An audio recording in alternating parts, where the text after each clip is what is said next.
Donc, c'est par la sensation externe. À partir de quoi? À partir de la sensation externe. Cette sensation suffit, elle est suffisante pour percevoir le corps organique. Mais il faut l'entraîner. Je veux dire, tout le monde ne perçoit pas profondément un organe. Il faut un entraînement. Ça se développe. Ensuite, il y a la perception du corps sans organes.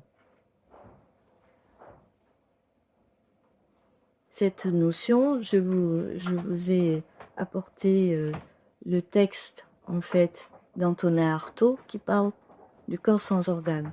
Je vous le donnerai. Le corps sans organes, c'est un corps qui ne nie pas les organes, mais qui parle des intensités qui le traversent. Et nous, ces intensités-là, on les nomme en température, consistance et mouvement. Et ça, ce n'est accessible que par la sensation interne du corps accompagné, comme des mains, comme du corps qui accompagne. La sensation externe ne peut pas percevoir les sensations internes. C'est la grande différence avec les soins par les mains donnés par l'ostéopathie et même la fasciathérapie, par les thérapies en fait. Les thérapies se basent essentiellement sur l'organe. Ils essaient de comprendre ce qu'il y a dans le corps, mais nous, pas du tout. On n'essaie pas de comprendre les organes, on essaie de percevoir ce qui traverse les organes, parce que ce qui traverse les organes indique le travail du corps pour aller mieux. Le rebootage a une place importante dans ton parcours pour la création du Yukido. Ça ressemble à quoi le rebootage? Le rebootage, c'est un soin qui se fait par les mains. Et à la différence des magnétiseurs, par exemple, souvent on confond rebootage et magnétisme, mais c'est très différent, même si certains magnétiseurs font du rebootage et vice-versa. Mais le rebootage, c'est un soin qui s'exerce par les mains et de façon, les mains écoutent qu'est-ce qui ne va pas et quel est le besoin. Et c'est la sensation interne des mains qui guide la main pour réajuster les tendons, les muscles, les organes. C'est une pratique qui est universelle en fait. En parlant avec mon ami Mallory Fromm, par exemple, il me dit ça a existé au Japon, ça existe partout, ça a existé absolument avant que la médecine, bien sûr, soit là, mais même de nos jours, ça existe. Ce sont des gens qui ont d'autres métiers en général, mais ils font ce soin et comme un service. Ils ne considèrent pas que c'est un métier. Les rebouteux, dont je suis maintenant, répondent aux besoins d'une population qui soit ne peut pas avoir accès à la médecine, soit ne veut pas avoir accès à la médecine. Ils préfèrent s'adresser en premier aux rebouteux et voir si naturellement, sans médicaments, on arrive à remettre en place les choses parce qu'on sait que quand la structure du corps, de l'organisme entier, est rétablie, le fonctionnement va aller mieux. Donc le rebouteux n'agit pas directement sur le fonctionnement, mais indirectement par la structure et ils obtiennent des résultats assez, probants, pourvu que ce soit des rebouteux réels, pas des rebouteux qui veulent en mettre plein la vue. Un rebouteux, il est humble, il est mature et il fait ça rapidement. Le soin ne dure jamais très longtemps. Il est à l'écoute de la personne qu'il soigne et il parle pas de patient, il ne s'adresse pas à un patient, il s'adresse à un rebouté. «Bon alors, qu'est-ce qui vous est arrivé, Bon, mais alors racontez-moi le petit, comment il va votre petit?» Il, dirigeait la conversation de manière à ce que la personne qui souffre commence à se détendre. Il reboutait, on retournait chez nous, on croyait qu'il avait rien fait et puis le soir même, on avait la fièvre en général et le lendemain, ça allait beaucoup mieux et il n'y avait pas à y revenir. Ça, c'est très important. C'est-à-dire que ce qui était mis en place de cette manière, par l'écoute des mains, des besoins en fait, de l'articulation ou de l'organe, une fois que cette écoute a été comblée dans les besoins, il n'y a pas à y revenir. Les rebouteux, on les trouve dans les villages, même aujourd'hui, mais ils se font rares. Chaque fois que nous sommes allés, dans les villages pour recueillir leurs paroles, j'ai fait par exemple, en Auvergne, heu, je suis allée en voir plusieurs. Chaque fois on me disait: «Oh là là, pourquoi vous n'êtes pas venu l'année dernière?» Il y avait encore un rebouteux merveilleux, mais il y en a encore, mais à l'époque, c'était très, très courant. Il est dans mon enfance, on allait voir d'abord le rebouteux pour certaines choses, pas pour tout. Les rebouteux, touchent directement. Ils touchent la peau, les magnétiseurs ne touchent pas, ils restent à distance et les rebouteux n'ont pas de croyance, ils n'invoquent pas de Dieu, ils n'ont pas de prière, ils n'ont pas de rituel. C'est la simplicité à l'os, on pourrait dire et de cette manière, la confiance qui s'établit n'est pas dans, «Oh là là, je vais voir quelqu'un de savant» et cetera.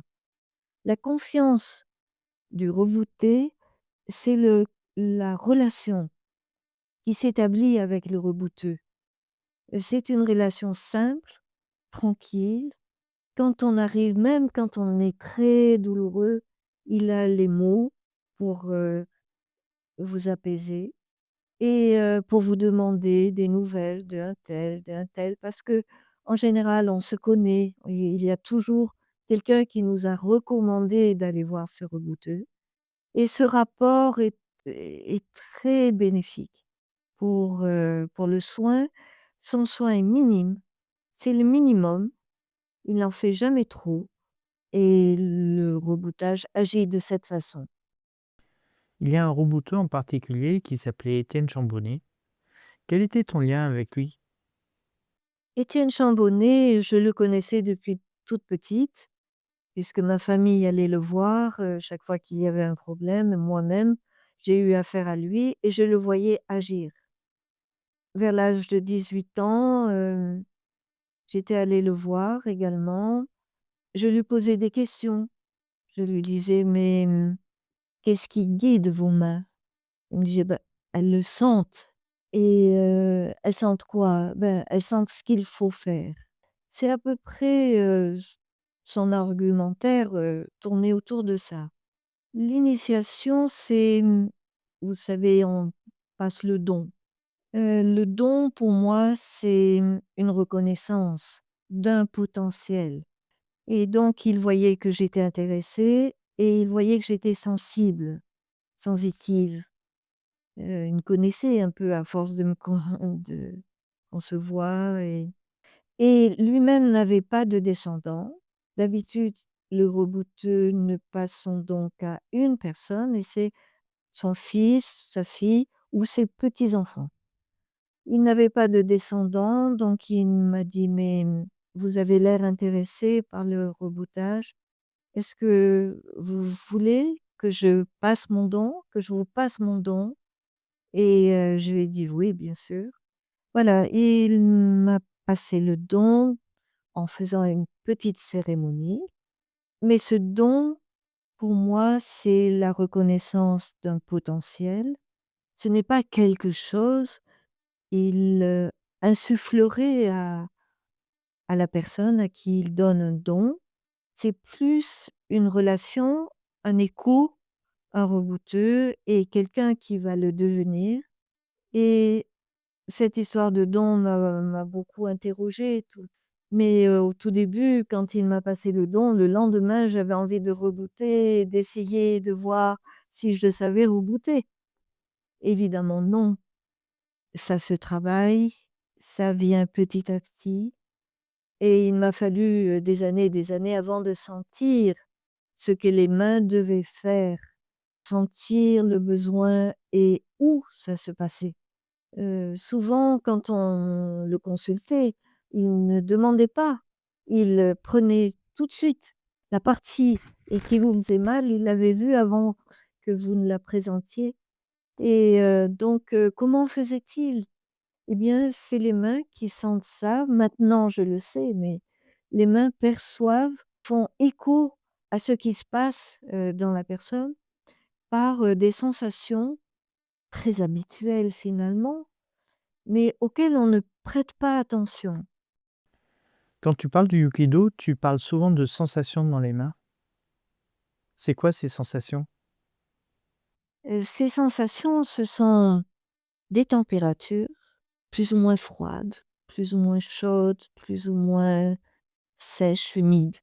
Et quand la température change, c'est que quelque chose se passe. C'est-à-dire l'organisme s'est mis en route pour régler quelque chose.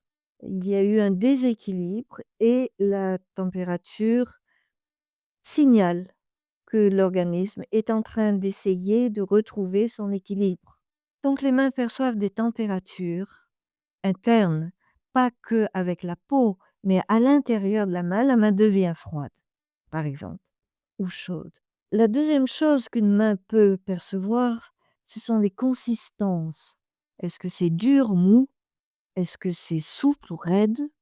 Est-ce que c'est élastique ou trop lâche? Toutes ces consistances, la main va les percevoir en devenant elle-même raide, souple, lâche, élastique, etc.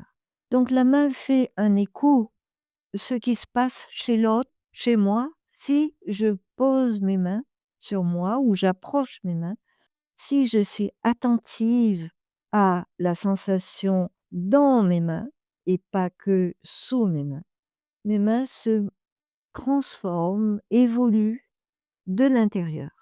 Les mains perçoivent les sensations internes dans la main elle-même et quand la main approche de moi-même ou de quelqu'un d'autre, les sensations internes de la main se modifient. Je pense que ça se produit assez régulièrement pour chacun d'entre nous, mais qu'on n'y prête pas attention. Et surtout, on n'aime pas les sensations désagréables et on les évite. Le Yukido ne fait que reproduire le quotidien, mais en se penchant sur ce quotidien, et en observant ce qui se passe. Il n'y a rien de miraculeux là-dedans, c'est d'une simplicité enfantine et des sensations internes dans la main, nous en avons. Parce que quand nous avons mal, par exemple des rhumatismes, de l'arthrose, etc., les sensations internes, on les connaît. Ça pique, ça chauffe, ou c'est froid, enfin. Seulement, on fuit les sensations internes, désagréables, et quand elles sont plaisantes, eh ben, c'est naturel.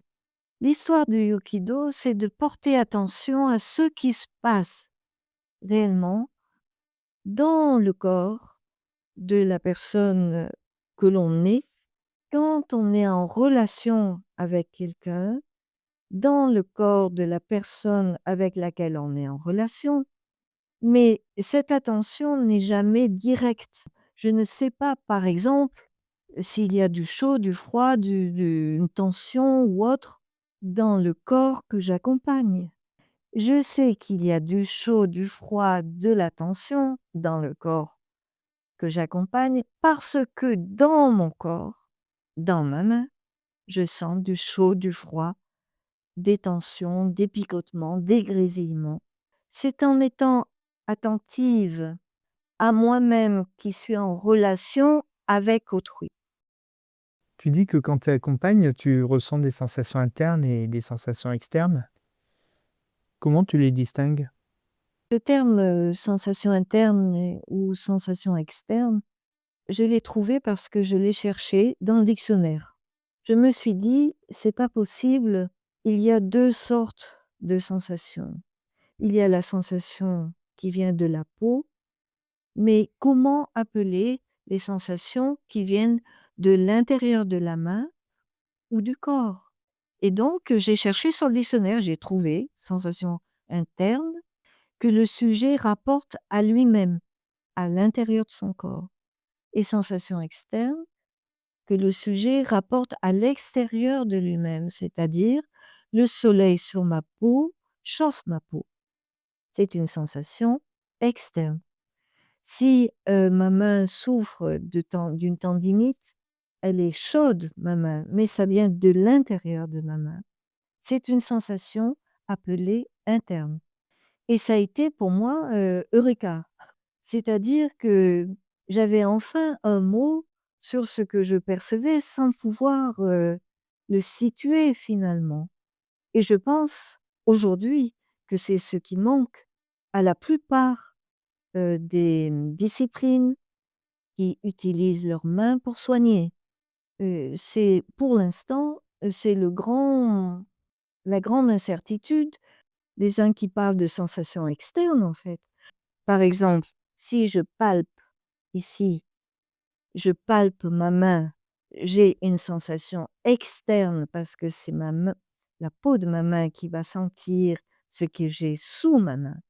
Mais si j'approche et je touche à peine et que j'observe les sensations dans ma main qui accompagnent, c'est une autre sensation, c'est une sensation qui vient de l'intérieur.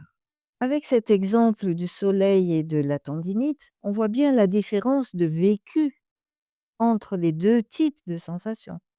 Et s'il y a trop de soleil sur ma main, je vais l'enlever, je vais la mettre à l'ombre. Mais si ma main souffre d'une tendinite, le remède n'est pas si simple que ça. Il faut comprendre ce qui se passe à l'intérieur du corps et puis accompagner de manière à ce que la tendinite, se résolve d'elle-même sans mettre d'anti-inflammatoire ou de glace, puisque l'inflammation est nécessaire au tendon pour le protéger d'une cassure ou d'une fente. On arrive par les mains, si on observe exactement ce qui se passe dans un poignet où l'inflammation est là, si on observe les besoins en mouvement, en immobilité, comment faire pour répondre aux besoins du poignet, et à ce moment-là, l'inflammation diminue, mais pour les bonnes raisons, c'est-à-dire qu'elle n'a plus besoin d'y être. Quand il t'a initié au reboutage, Étienne Chambonnet, il t'a passé le don. Qu'est-ce qui s'est passé après? Après avoir reçu le don du reboutage, c'est-à-dire en fait la reconnaissance d'un potentiel que j'avais en moi d'être rebouteux, il s'est passé des années sans que je n'arrive à rebooter réellement. Je le faisais parce qu'on me demandait, mais je voyais bien que, il y avait l'effet placebo, ça, il y est toujours. Mais en dehors de ça, je n'avais pas de résultat vraiment probant. Peut-être parce que une fois que j'ai reçu le don, en fait, nous sommes allés en Inde et je n'ai pas pu vraiment avoir une transmission plus articulée que ça avec ce rebouteux. J'avais, ce potentiel en moi, mais il a fallu que je me plonge en fait dans le Seitai, redécouvrir le reboutage et faire un mariage entre les 2.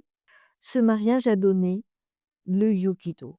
Donc, le Seitai, ce mot veut dire, Sei, c'est l'harmonie, Tai, le corps, l'harmonisation du corps, C'est une pratique de soins qui vient du Japon. Le fondateur est Haruchika Noguchi et le seitai a été élaboré dans les années 1930, à partir de là. Le seitai a des points communs avec le reboutage, dans le sens que le seitai part de ce qui est du potentiel organique de la personne soignée.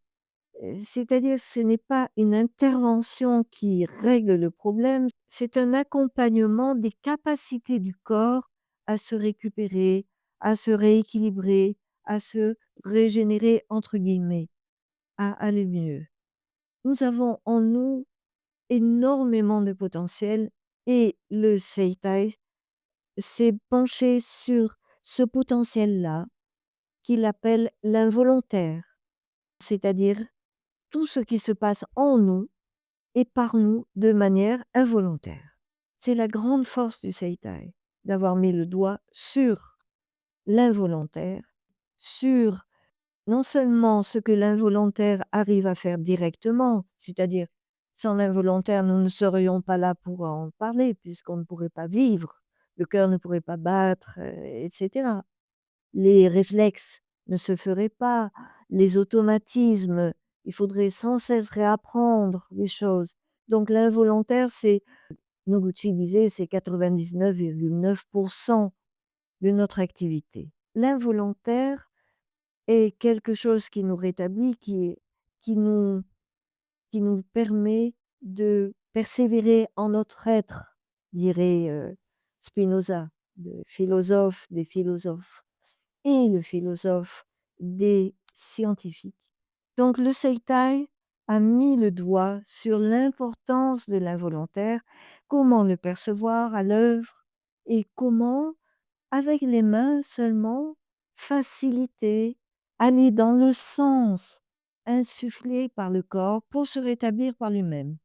Réharmoniser l'organisme ou faciliter la réharmonisation spontanée de l'organisme. Une technique, mais qui a dépassé en fait, le stade de technique. C'est une, approche du vivant dans son effort pour persévérer. C'est une approche de l'involontaire, du spontané. C'est né au Japon dans les années 30 par, Haruchika Noguchi qui a beaucoup, beaucoup cherché. C'était un chercheur. Il a cherché comment les gens pouvaient déjà se soigner aussi par eux-mêmes et après la guerre, ça a été très, très utile parce que le pays était en ruine, il y avait pas assez de médecins pour tout le monde et donc la première chose que Noguchi a dit: «Mais ce que je fais, vous pouvez le faire. Vous mettez vos mains, vous approchez vos mains, vous observez et puis la technique vous viendra d'elle-même». Alors, beaucoup de gens ne l'ont pas cru, mais il y en a quelques-uns qui l'ont cru et qui l'ont fait. Et 20 ans après, ils sont revenus le voir pour le remercier et dire: «Mais ce que vous nous avez dit, on l'a fait et effectivement, quelque chose se passe dans les mains qui fait que, heu, les mains savent comment aller avec l'involontaire du corps». Donc, Noguchi lui-même a développé une technique extrêmement sophistiquée que je n'ai pas apprise. Ce que j'ai appris, c'est l'involontaire, c'est-à-dire la pratique du Katsugen Undo, qui est traduit en français par mouvement régénérateur. Et j'ai appris euh, cette pratique avec Itsuo Tsuda, qui a vécu en France à partir des années 70 1970 et je l'ai rencontré en 1971 et Itsuo Tsuda avait appris 20 ans avec Noguchi. Il avait appris la technique, mais c'est pas ce qu'il nous a transmis. Il nous a transmis, on pourrait dire, la non-technique que moi j'appellerais ensuite l'infratechnique. C'est-à-dire il nous a transmis ce qui n'est pas reproductible. Une technique, l'avantage, le grand avantage d'une technique, c'est que on peut l'enseigner, puisqu'on peut la reproduire et on peut l'améliorer. Mais la non-technique, qui n'est pas faire n'importe quoi, la non-technique, il n'y a que la personne qui peut la découvrir en elle-même, pourvu qu'elle ait un regard critique sur ce qu'elle fait. Les séances de mouvements régénérateurs, ça paraît tout simple. On vous dit, voilà, vous faites quelques exercices de préparation et puis ensuite, vous laissez faire. Il ne faut rien attendre, heu, être sans connaissance, sans technique et sans but. C'est ça l'esprit, de cette pratique. Je m'assieds, j'ai fait quelques exercices de sensibilisation du système moteur extra-pyramidal, le long de la colonne, ouais, ça démarre au centre de la tête, ça va tout au long de la colonne. Donc le système moteur involontaire, je le sensibilise par certains exercices. Ces exercices ne sont pas obligatoires. Quand je fais le mouvement régénérateur, je m'assieds et je laisse faire. Je laisse faire quoi? Je laisse faire des mouvements que l'on appelle semi-involontaires.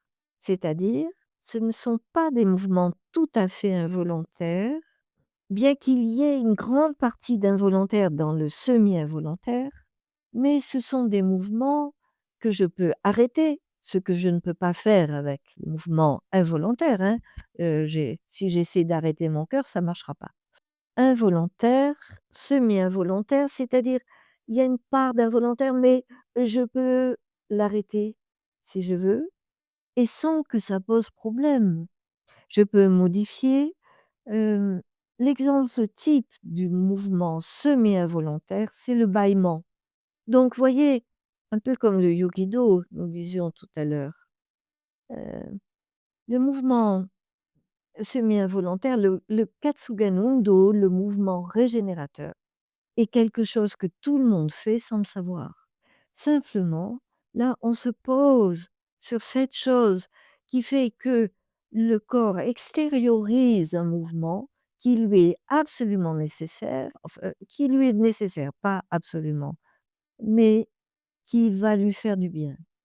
Il va faire des petits miracles dont nous n'avons aucune conscience. Simplement, nous sentons que ça nous fait du bien.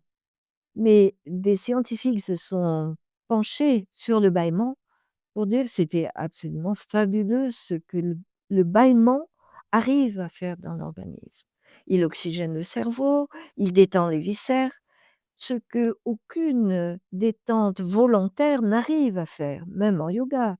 J'ai fait du yoga des années et des années, depuis l'adolescence jusqu'à 25-30 ans. Jamais je n'ai réussi à me détendre comme un bâillement arrive à le faire, si je veux être honnête avec ma propre pratique.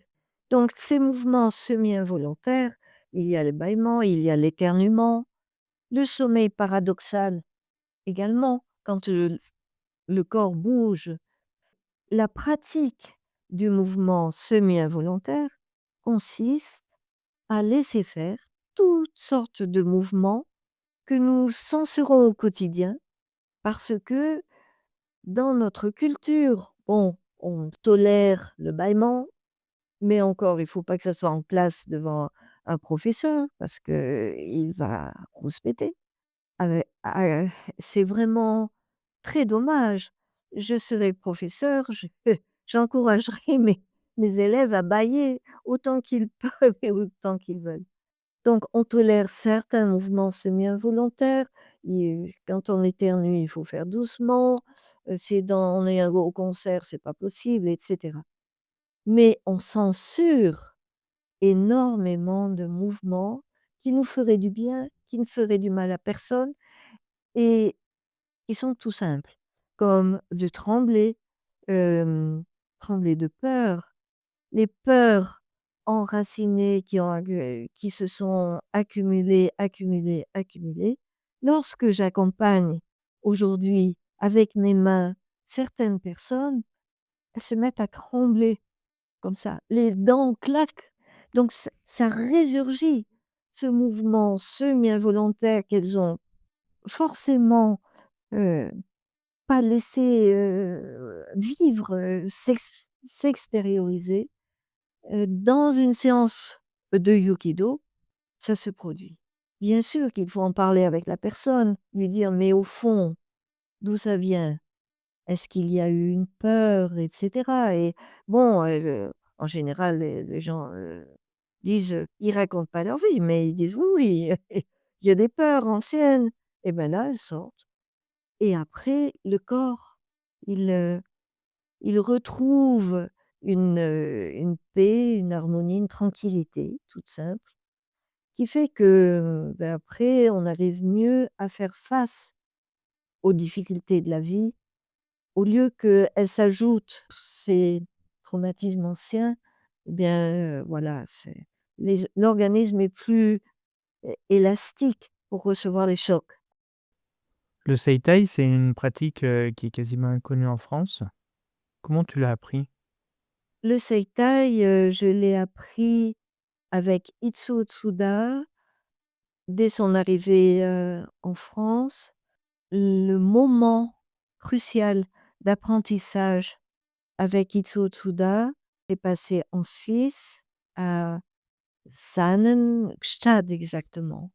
À l'époque, c'était encore abordable, ce coin-là et il faisait un stage, d'1 semaine. Nous avons découvert le mouvement régénérateur. À cette époque, Itsuo Tsuda, nous demandait d'être vigilants vis-à-vis de ce qu'il nous enseignait. Il nous disait: «Moi, je suis japonais, ma langue, je parle très bien français», il parlait merveilleusement bien français, mais traduire les mots japonais en français, c'est difficile. J'ai fait des tentatives, mais soyez vigilants. Je pense que, j'ai mis, bien 30, 40 ans à être vigilante sur les mots employés. Par exemple, mouvement régénérateur, pris au mot de la lettre, ça voudrait dire que les membres peuvent repousser, c'est pas le bon terme. Yuki, le ki joyeux, Yukido, qui a donné Yukido, il l'a traduit par, l'expiration concentrée. Il y a eu vraiment, des essais de traduction qui, à mon sens, n'étaient pas appropriés et moi, m'ont induite en erreur pendant longtemps. J'ai mis très longtemps à réaliser, qu'il fallait que je me penche sur les mots exacts et ça a révolutionné ma pratique. Donc j'ai commencé à apprendre le mouvement régénérateur, cette pratique, à 18 ans et au début, donc je l'ai apprise telle qu'elle m'a été transmise et c'était assez merveilleux de découvrir cette vie interne qui, s'extériorise à travers des mouvements assez essentiels, qui rétablissent quelque chose, qui décoincent, des choses, qui font du bien au corps et à l'esprit. Des choses s'apaisent et le premier mouvement régénérateur que j'ai eu, moi, c'était un hurlement. Jamais j'avais hurlé de ma vie, jamais. Je me suis vue en train de hurler, mais avec un bonheur. C'était pas triste et je sentais que c'était fondamental, que c'était que aussi physiquement se écarter ma mâchoire comme ça me faisait un bien fou et ça n'a dérangé personne autour, on était une vingtaine. Ça ne dérangeait personne. J'ai hurlé un bon coup et puis ensuite, un mouvement est venu, un autre mouvement, des spirales comme ça, mon buste, tournait comme ça. Voilà, en pas la première fois, pas la première séance, mais la deuxième, troisième séance, ça s'est déclenché. On appelle ça déclencher le mouvement régénérateur comme on déclenche un bâillement ou un éternuement, hein, c'est pas plus. Donc dans cette pratique, il n'y a pas d'état modifié de conscience, on est parfaitement conscient de ce qui se passe. Ce n'est pas une transe, ce n'est pas un défoulement, ce n'est pas une danse, qui irait dans tous les sens. C'est quelque chose de très structuré par le corps lui-même et qui fait faire très exactement ce dont il a besoin, le corps. Il a besoin de trembler. Il a besoin de d'écarter les mâchoires. Il a besoin de tourner la tête comme ça. Il a besoin heu, de tourner de droite, de gauche. C'est assez sporadique et ça s'apaise quasiment tout de suite. Enfin, on fait pas le mouvement régénérateur pendant des heures et des heures. Ça peut revenir, mais voilà. Et à la fin d'une séance, plutôt courte en elle-même, les exercices de préparation n'étant pas obligatoires, ni, indispensables, je veux dire. Le mouvement en lui-même est relativement court et après quelque chose, on sent que quelque chose s'est réconcilié, s'est remis en place, c'est on a contacté quelque chose de nous-mêmes qui a œuvré. Parce que il y a quelque chose qu'il faut bien comprendre dans ces approches. Il ne suffit pas d'être en contact avec soi ou avec ses sensations internes ou externes ou d'être, voilà, à observer ce qui se passe. Encore faut-il, en apprendre quelque chose pour laisser faire et donc agir. Le corps agit. Si j'ai soif et puis, je me dis: «Oh c'est bon, c'est j'ai soif donc j'ai la gorge sèche», alors j'observe, je je contemple la soif, ça va me faire une belle jambe. C'est-à-dire qu'à un moment donné, mon corps, il va dire: «Bon d'accord, tu as fini de contempler, alors qu'est-ce que tu fais?» Alors je prends un verre d'eau et je bois et c'est tout simple, c'est minimaliste. C'est un peu comme le reboutage, non? Je j'apporte ping, la bonne, la bonne quantité également d'eau, heu, c'est-à-dire qu'à chaque bouchée, je sais que j'ai moins soif, je le sens. J'ai moins soif et à un moment donné, je n'ai plus soif. Le besoin a été, comblé, je n'ai plus soif pour un certain temps et jusqu'à un nouveau appel du corps qui va me dire: «Toc toc toc, j'ai soif». Donc la contemplation, moi, je l'ai pratiquée longtemps, mais aujourd'hui, je préfère l'action, mais une action adéquate, une action qui soit en adéquation non seulement avec moi-même, mais avec, la personne pour qui je donne un soin, par exemple. Tu as mis des dizaines d'années pour passer du Seitai au Yukido, des dizaines d'années à créer le Yukido, à le faire évoluer, à développer ta pratique. Comment ça s'est passé? Comment le Yukido est venu, en fait, s'imposer à moi, en quelque sorte. Donc je pratiquais depuis, l'âge de 18 ans le mouvement régénérateur. Mmh. J'étais Robuteux et j'habitais en Inde, à une certaine époque et j'étais danseuse en Inde et à la suite d'une énorme fatigue et cetera, j'étais familière avec les migraines, mais là, j'ai eu une migraine qui n'en finissait plus et c'est vraiment douloureux. C'est-à-dire nuit et jour, bon, il y avait les 3 jours, d'accord, mais après, ça continuait et bien sûr, j'ai essayé, le mouvement régénérateur, il ne venait pas. J'ai essayé avec mes mains, de m'accompagner avec Yuki tel que je l'avais appris, en imaginant mon souffle passer dans ma main et j'essayais d'apaiser, mes maux de tête.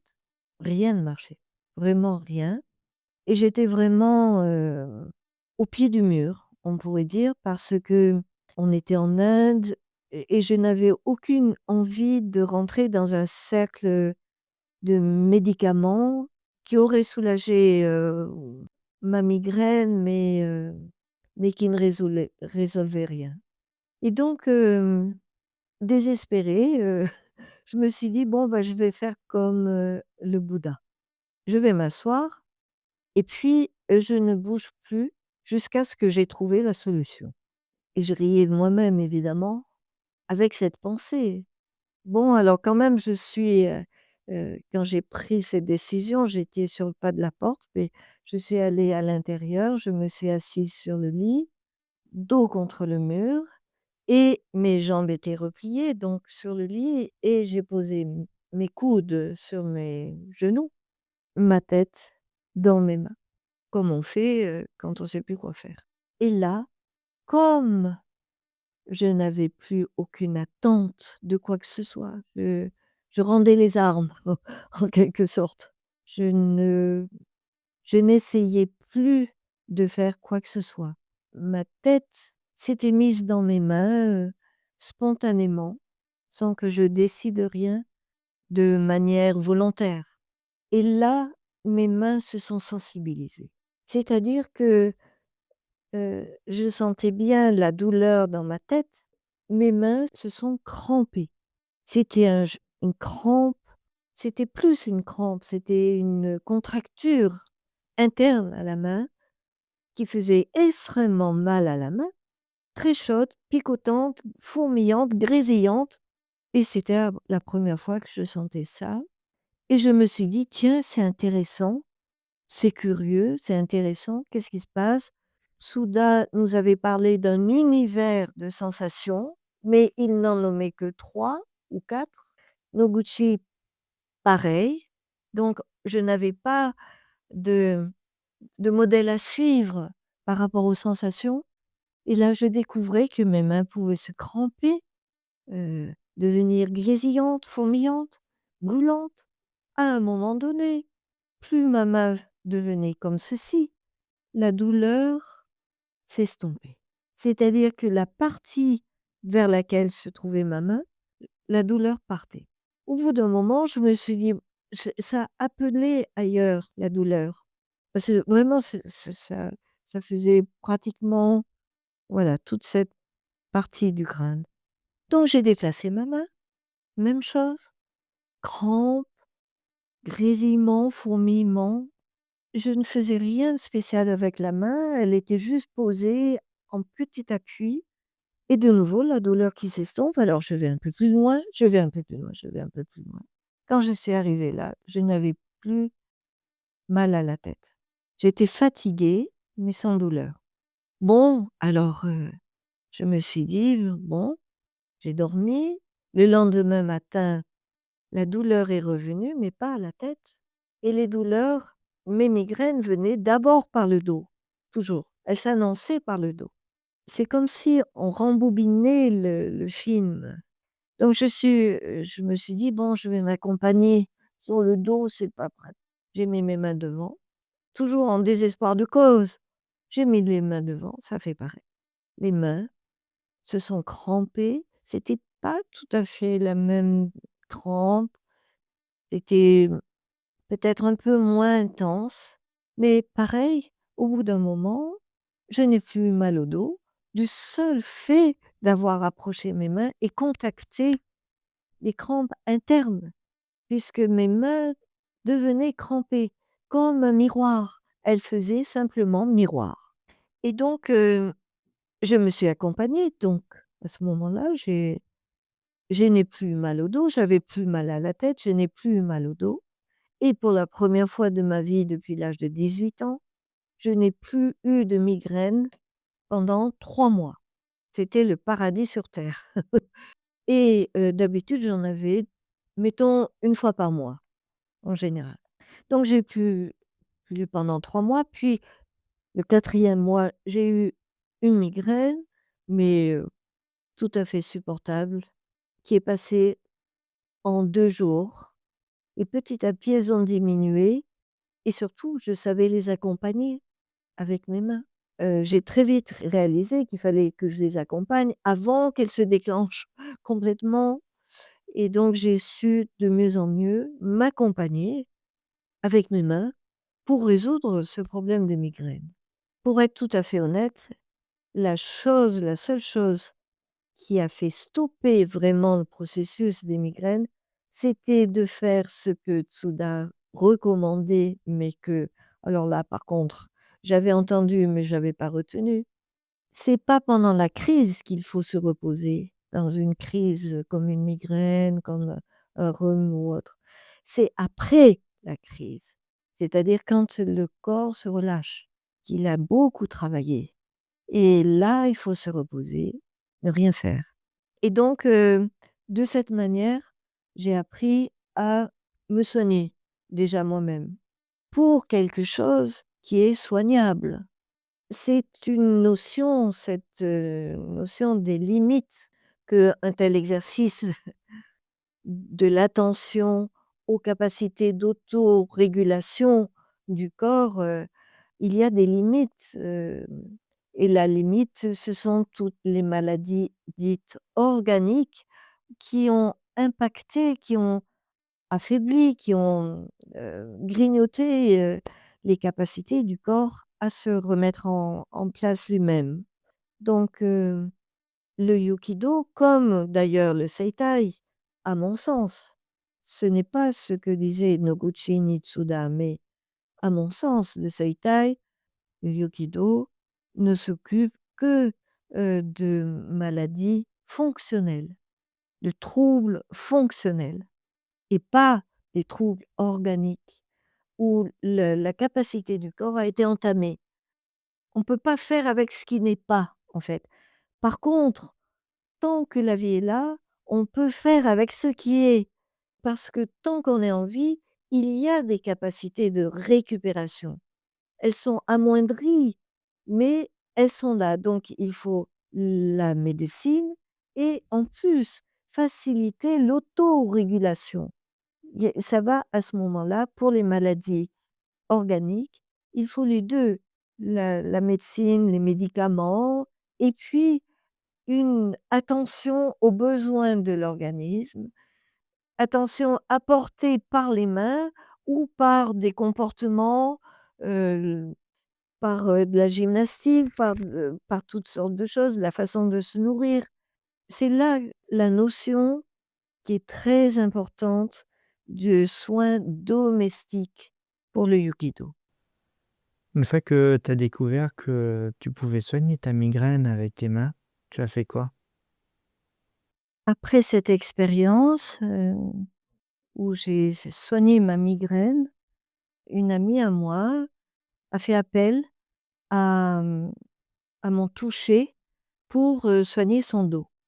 En me disant, «Tu as su te soigner toi, tu vas savoir me soigner moi» et c'était pas si simple parce que, évidemment, quand j'ai approché mes mains, je l'ai fait de la façon dont j'avais appris. C'était encore trop frais, ma façon de m'accompagner pour faire la même chose et donc ce qui s'est passé, c'est que je me suis vue telle que je faisais avant le Yukido. C'est-à-dire je me suis vue, littéralement comme un aveugle dans un tunnel. C'est-à-dire que même si j'avais ouvert les yeux, j'aurais rien vu et pourquoi cette image m'est venue? C'est une image, hein, je me suis vue, comme ça, aveugle dans un tunnel.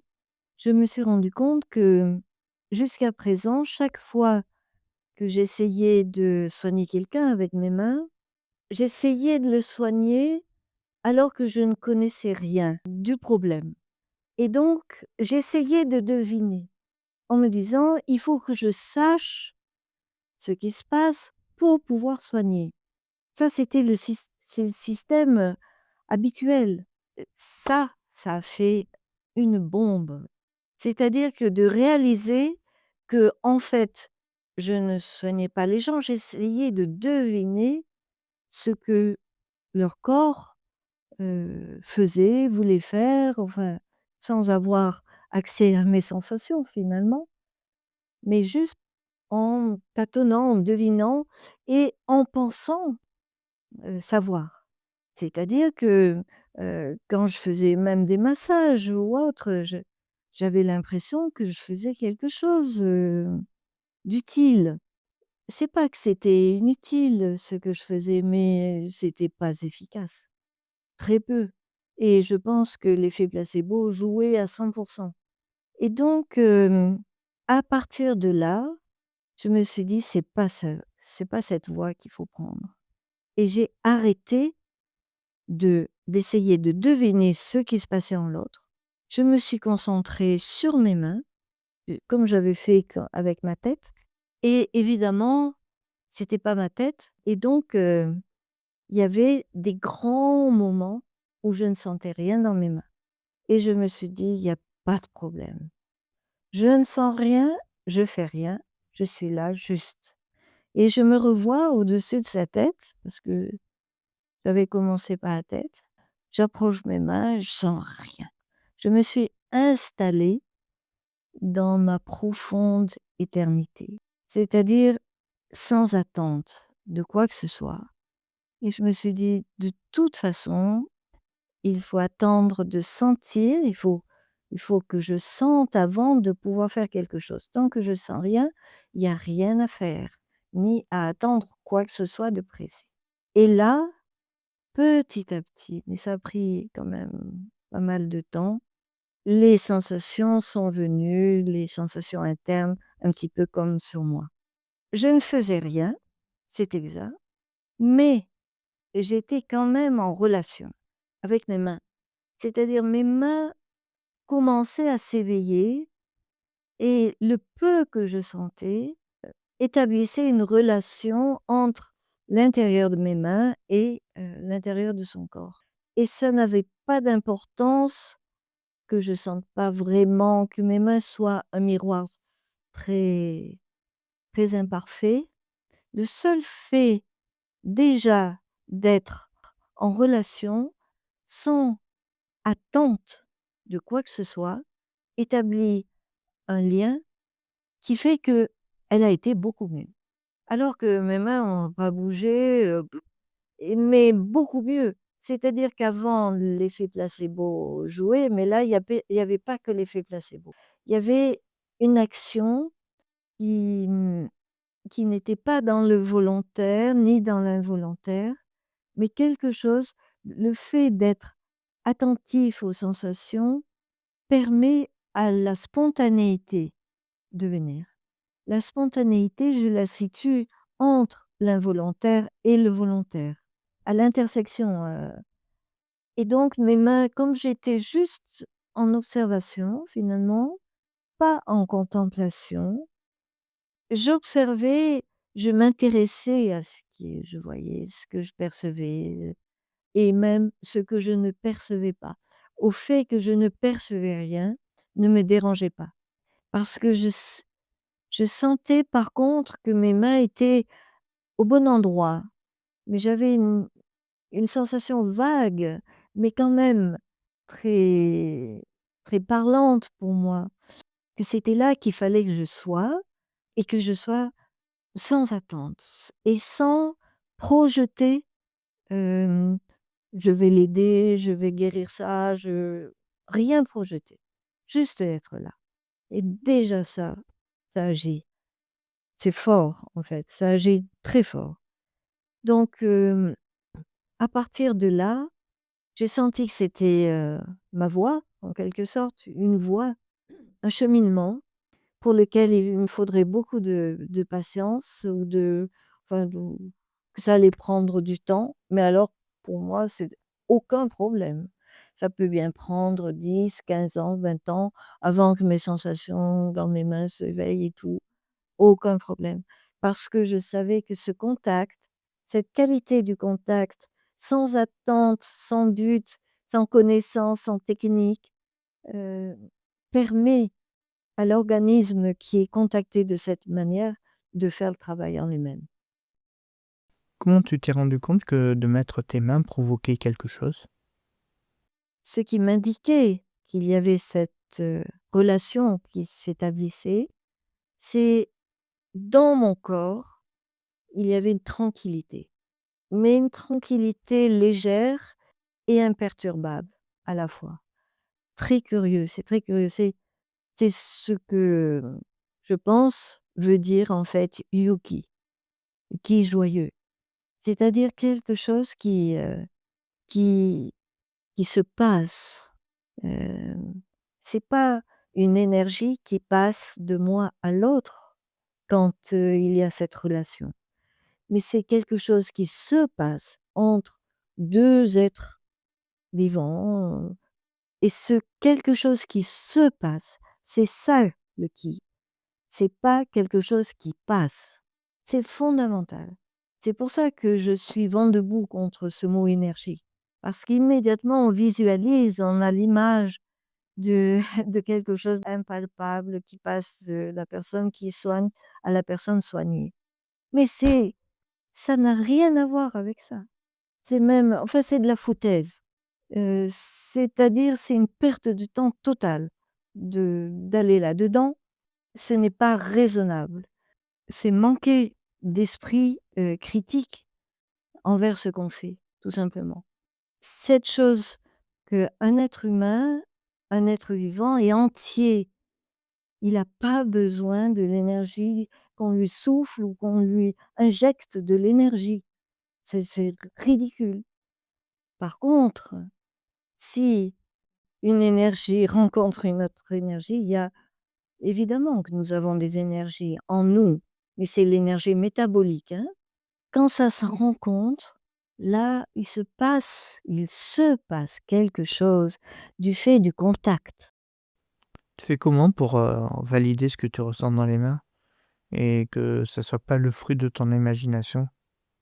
Ça, c'est la première question. C'est-à-dire que ce que les mains observent, ce que je peux observer de mes mains quand elles sont en contact avec l'air, par exemple. Donc je ne fais rien, je suis pas en contact avec quelqu'un ou un être vivant, voilà. Quand elles ne font rien, elles ont des sensations.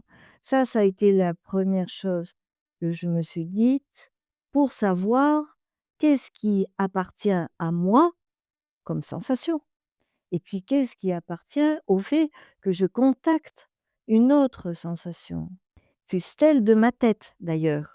Ce que l'on observe, c'est que les sensations internes de la main, elles évoluent un petit peu.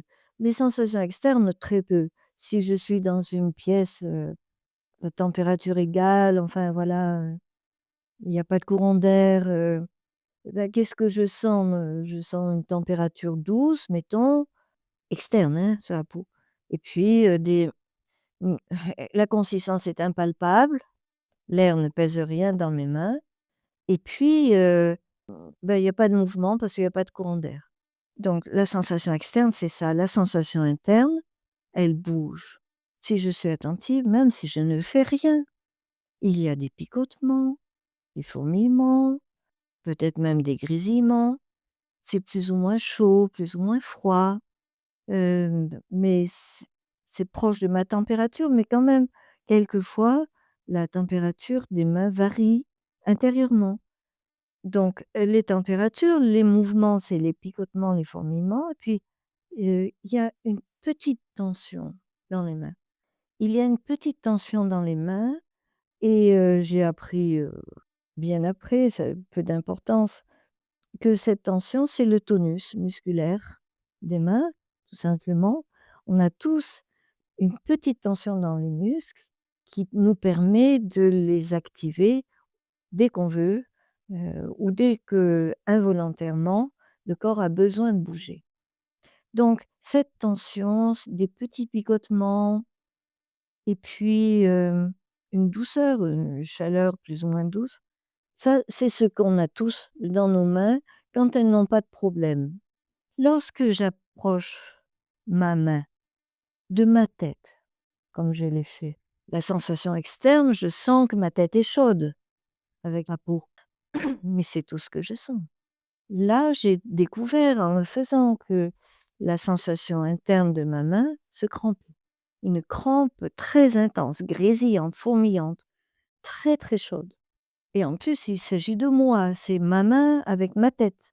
Donc c'est pas une question de personne, ou d'accompagner quelqu'un d'autre. C'est la main qui peut sentir même sur moi ces changements de sensations internes. Quand, j'accompagne quelqu'un, c'est comme quand je m'accompagne et vice versa.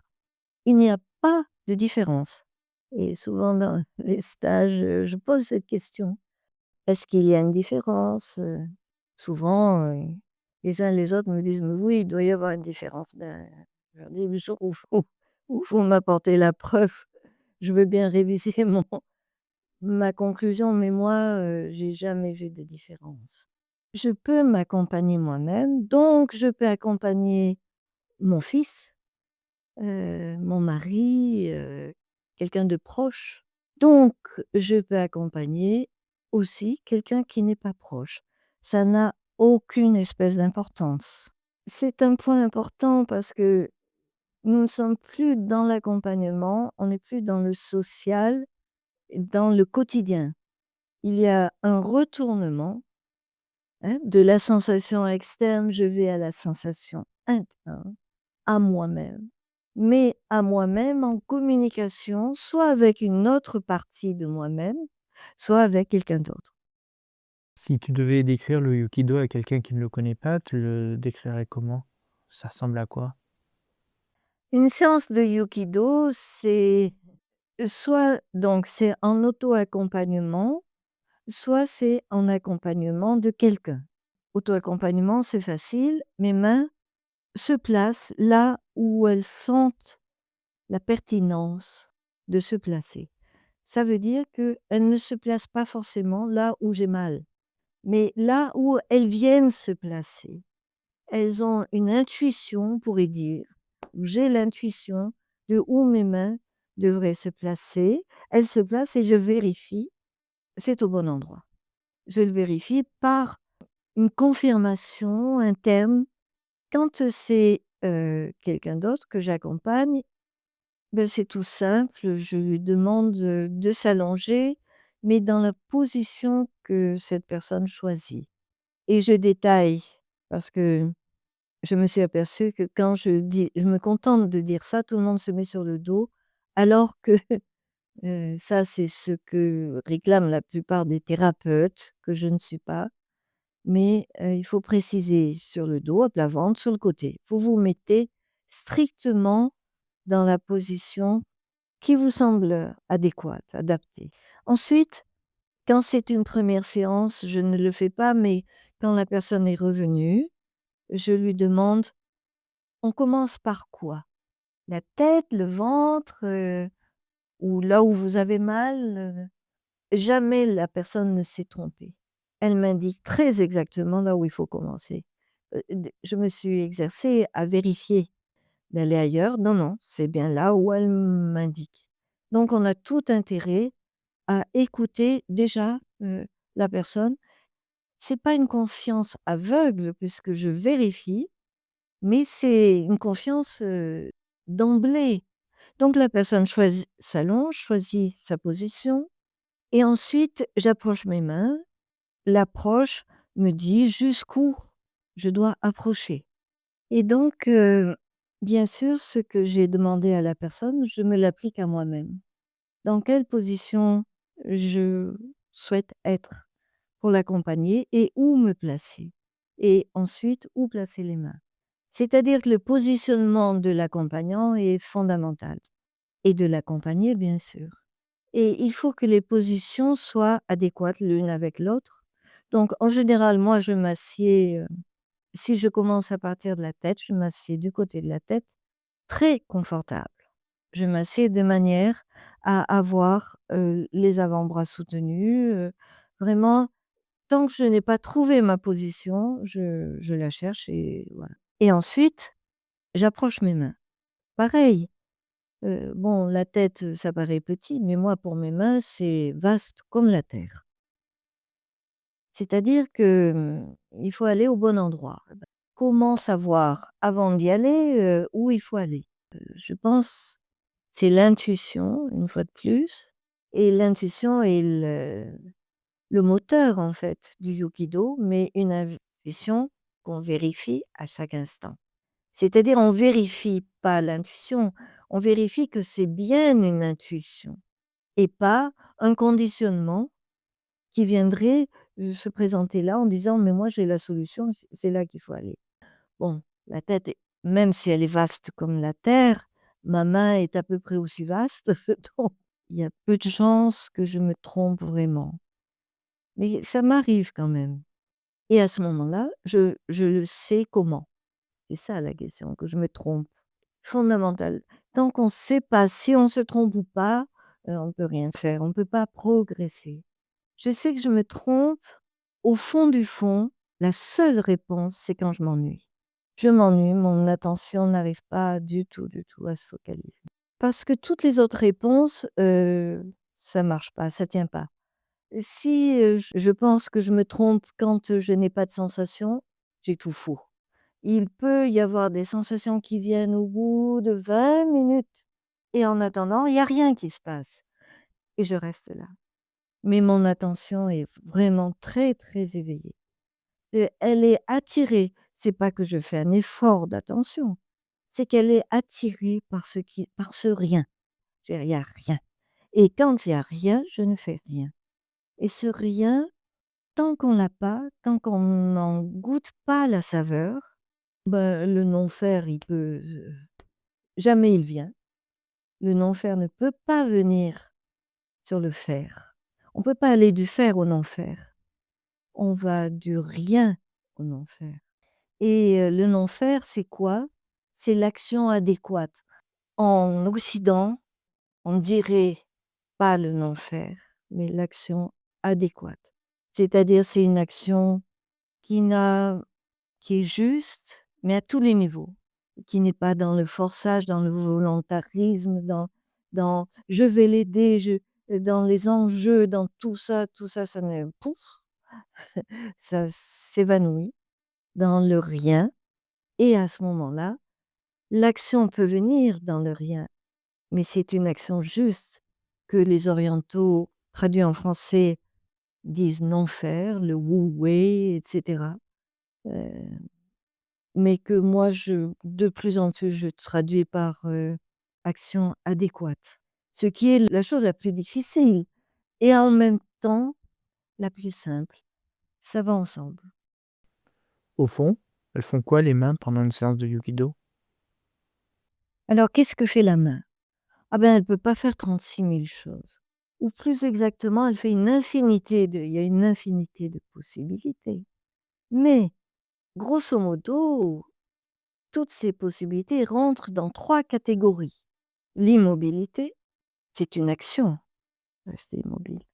Les pressions, exercer des pressions, toutes sortes de pressions, une infinité de pressions, possibles et imaginables.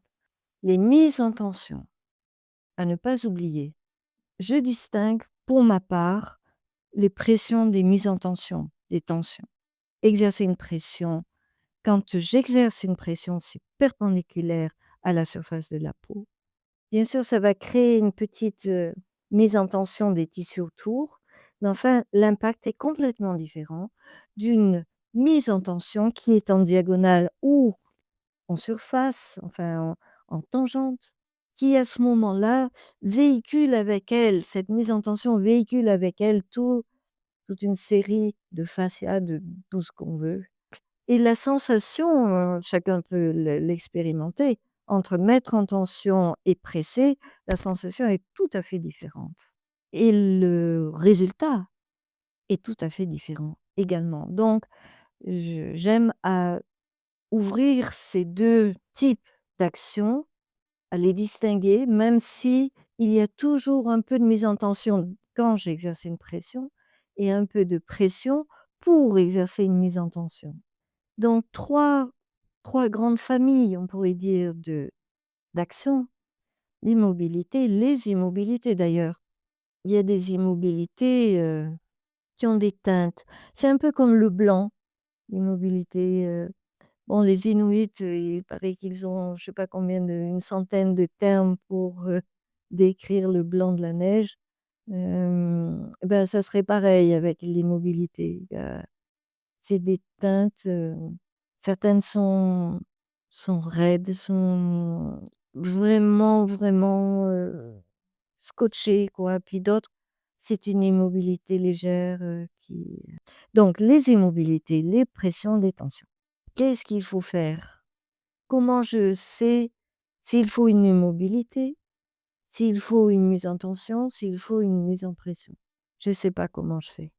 Là aussi, j'observe, hein. J'observe, qu'est-ce que c'est qui m'alerte? Qu'est-ce que c'est qui me guide, en fait? Je pense que la réponse que m'avait donnée Étienne Chambonnet est la bonne. C'est la sensation qui guide. Mettons, j'ai dans mes mains une sensation de pression, mais encore faut-il la discerner, cette sensation de pression. Ça fait partie des consistances, comme les tensions. Eh ben, cette pression interne de la main, elle rend lourde la main. Le mouvement est amorcé. Une tension interne dans ma main, j'ai une tension interne quand je suis en contact. Et cette tension, elle tend la main et le mouvement, l'orientation du mouvement est donnée par la sensation. Quand c'est immobile, c'est que à l'intérieur, c'est immobile aussi. Ça me plombe. Il y a quelque chose qui dit à ma main: «Là, il faut rester». Alors c'est pas toujours que ça plombe parce qu'il y a des immobilités légères, mais ça dit à ma main: «On reste tranquille, on ne bouge pas». Quand tu fais une séance, comment tu fais pour, savoir où aller, savoir quoi faire? Qu'est-ce qui guide tes gestes? Il y a un passage à faire intellectuellement, parce que l'intellect est très important. Il y a un passage à faire, les sensations de la main et l'action. Donc les sensations de la main, ce sont des températures, des consistances, des mouvements internes. C'est plus ou moins chaud, froid, c'est plus ou moins tendu, détendu, c'est plus ou moins, fourmillant, grésillant. Mais les sensations internes, ça ne suffit pas pour savoir quoi faire. Il faut un cheminement pour, pour dire quelle réponse, quel geste faire. Eh bien, ce cheminement, c'est le même qu'avec la soif. Quand, j'ai la gorge sèche, j'ai, chaude, picotante, ce sont les sensations. Ces sensations disent à mon corps: «Coucou, j'ai soif» et en même temps que ça me dit: «Il faut boire». Donc la réponse, en fait, ça se fait dans l'organisme, ça se fait tout ensemble, ça. La sensation indique le besoin qui indique la réponse. Mais l'articulation, c'est le besoin. C'est-à-dire que ce qui est important, in fine, ce sont pas tellement les sensations, nous, quand on accompagne avec nos mains, c'est la perception du besoin. Et cette perception va indiquer immédiatement quoi faire. Est-ce que j'ai besoin d'appuyer ou est-ce que j'ai besoin de mettre en tension ou est-ce que j'ai besoin de rester immobile? J'ai besoin. Mes mains ont besoin quand elles sont en contact avec ma tête qui est douloureuse, et cetera, ou avec la tête de quelqu'un d'autre, et cetera. Donc on revient toujours à ce positionnement, c'est que pour savoir ce qui se passe en l'autre, le mieux est de loin et de savoir ce qui se passe en soi, quand on est en contact avec l'autre. C'est ça le positionnement éthique du Yukido. Donc est-ce que je sens seulement ma main? Ma main fait partie de mon corps et lorsque je sens ma main, l'intérieur de ma main, je sens également l'intérieur de mon corps. C'est évident. Mais lorsque j'accompagne avec mes mains, disons que mon attention se focalise sur les mains. Donc, ce sont elles qui vont être transformées par les sensations internes de la rencontre, les sensations internes de la main et la partie accompagnée. La main devient crampée, et cetera. En même temps, dans le reste de mon corps, même s'il ne participe pas de façon précise dans le détail. Je n'ai pas des crampes dans le corps entier. Quand ma main se crampe, c'est que ma main, au plus c'est mon bras, mais pas le corps entier. Le reste du corps, lui, c'est un peu comme s'il regardait ce qui se passe dans ma main. Il est regardeur, on pourrait dire. Et je sais que je suis dans l'accompagnement quand il y a cette tranquillité, quand mon corps est tranquille, quand, ce yuki, qui est joyeux, cette, c'est paisible, c'est voilà. Là, je sais que je suis dans l'accompagnement et quand mon corps devient intranquille, je sais que j'y suis pas, que je force quelque part. Mais ça peut être, infinitésimalement petit, comme détail, des détails, mais le corps, lui, il sait. Il devient intranquille et je l'ai découvert il y a pas si longtemps que ça, quand j'ai accompagné, 1, puis 2, puis 3 personnes, hypersensibles. C'est un phénomène très étrange parce que les mains sentent très bien que le corps a envie, besoin, d'être accompagné, enfin des pressions, tout ça, et pourtant c'est pas ce qu'il faut faire et le corps devient intranquille. J'ai repéré cette intranquillité après coup. Maintenant je la reconnais. Récemment, ça m'est arrivé, de nouveau, je me suis laissée prendre par la perception du besoin. Et moi, je réponds aux besoins. Ben non, il faut pas répondre aux besoins. Pas celui-là, pas celui qui est évident. Il faut commencer de beaucoup plus loin, approcher doucement et là, on perçoit qu'il faut garder une distance. Longtemps, mais vraiment longtemps. Pour certaines personnes, ça peut durer 1, 2 séances de 1 heure et demie quand même, hein, à rien faire. Juste être en contact avec cette distance et la et on sent que la personne, enfin, on me laisse tranquille, on est avec moi sans me toucher, sans rien faire, sans attendre, sans s'attendre, sans la personne sent qu'on n'a pas d'attente envers elle. Petit à petit, son organisme se pose. Elle n'a aucune impatience. Elle déguste ce non-faire, ce non-agir, ne ce rien faire, ce rien faire. Elle le déguste, elle l'apprécie comme un nectar et après, oui, après la main peut approcher et là, le travail commence à se faire. Avec moi, disons, comment te dire? Quand cette même personne est accompagnée par quelqu'un d'autre, c'est à refaire. La confiance, elle est avec l'accompagnant qui a su l'écouter. Quand cette même personne se fait accompagner par quelqu'un d'autre, la confiance n'y est pas. Il faut tout recommencer, peut-être moins fort et je pense que petit à petit, justement, assez de personnes qui auraient, la perception qu'il faut garder cette distance, la personne, retrouve sa tranquillité, sa l'hypersensibilité combat l'apathie. Donc il ne s'agit pas de combattre l'hypersensibilité, il faut qu'elle n'ait plus besoin d'être là. Donc il faut que l'apathie s'en aille elle-même et à ce moment-là, les choses se régulent. Là, ça redémarre après.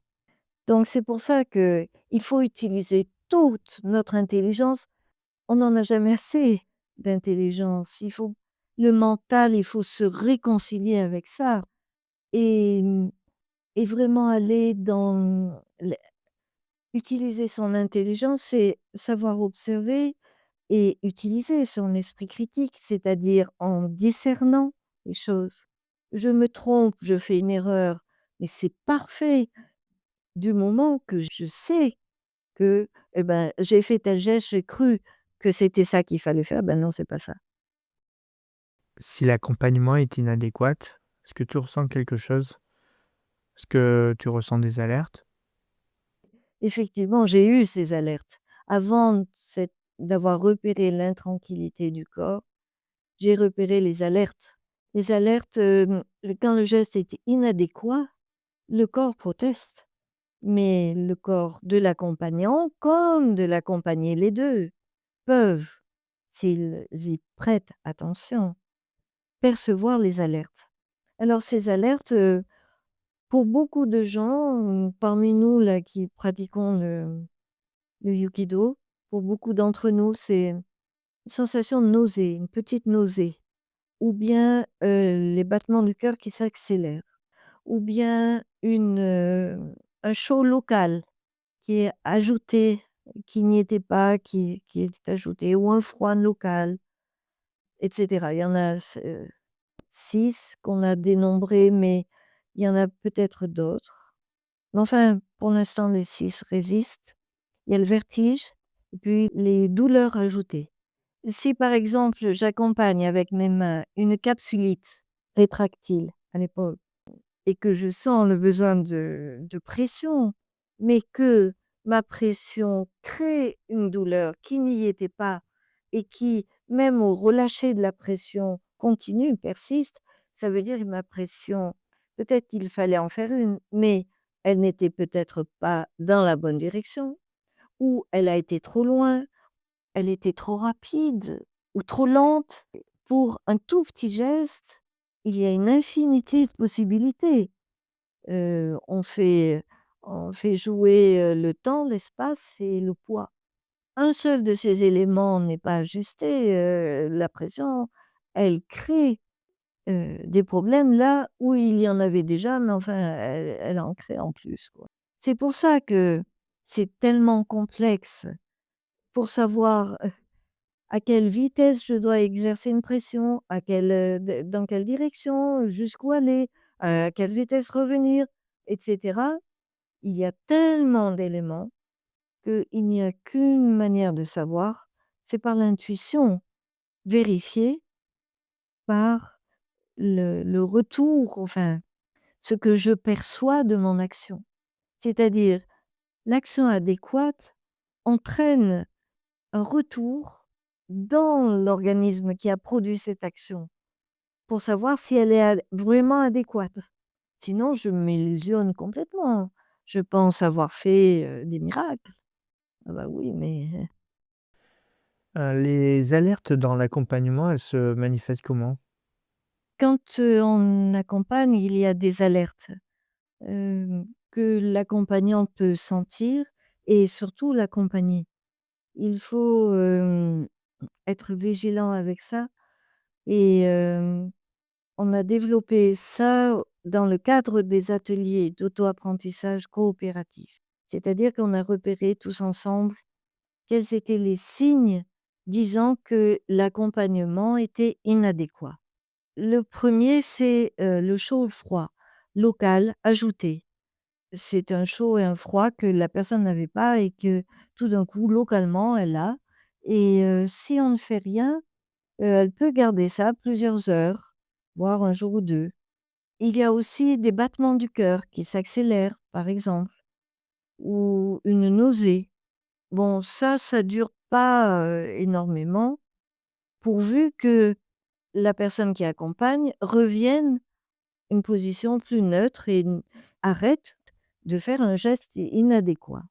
Et puis, il y a aussi, des vertiges possibles, on a remarqué ça. Et le dernier, c'est, une douleur ajoutée. C'est-à-dire que, quelqu'un vient pour un soin, puis on pense qu'il faut une pression, on exerce une pression et quelquefois les pressions peuvent être douloureuses, mais au relâcher de la pression, la douleur doit partir. La douleur qu'on a avec la pression. Si au relâcher de la pression, la douleur ajoutée reste, ça veut dire que la pression n'était pas adéquate. Donc c'est un ensemble de choses qui nous avertissent que ce n'est pas adéquat. Et entre nous, dans les ateliers, on s'exerce à être accompagné et à signaler à l'accompagnant, il y a un de ces signes Et bien sûr, au début, ça fait pas plaisir à l'accompagnant de se dire: «Bon, j'ai fait tout ce que j'ai pu, j'ai mis tout mon cœur, j'ai mon intuition et tout». Ben non, ça n'a pas marché. Donc ce sont des repères précieux sans lesquels, aucun accompagnement, adéquat, n'a, la moindre chance d'arriver.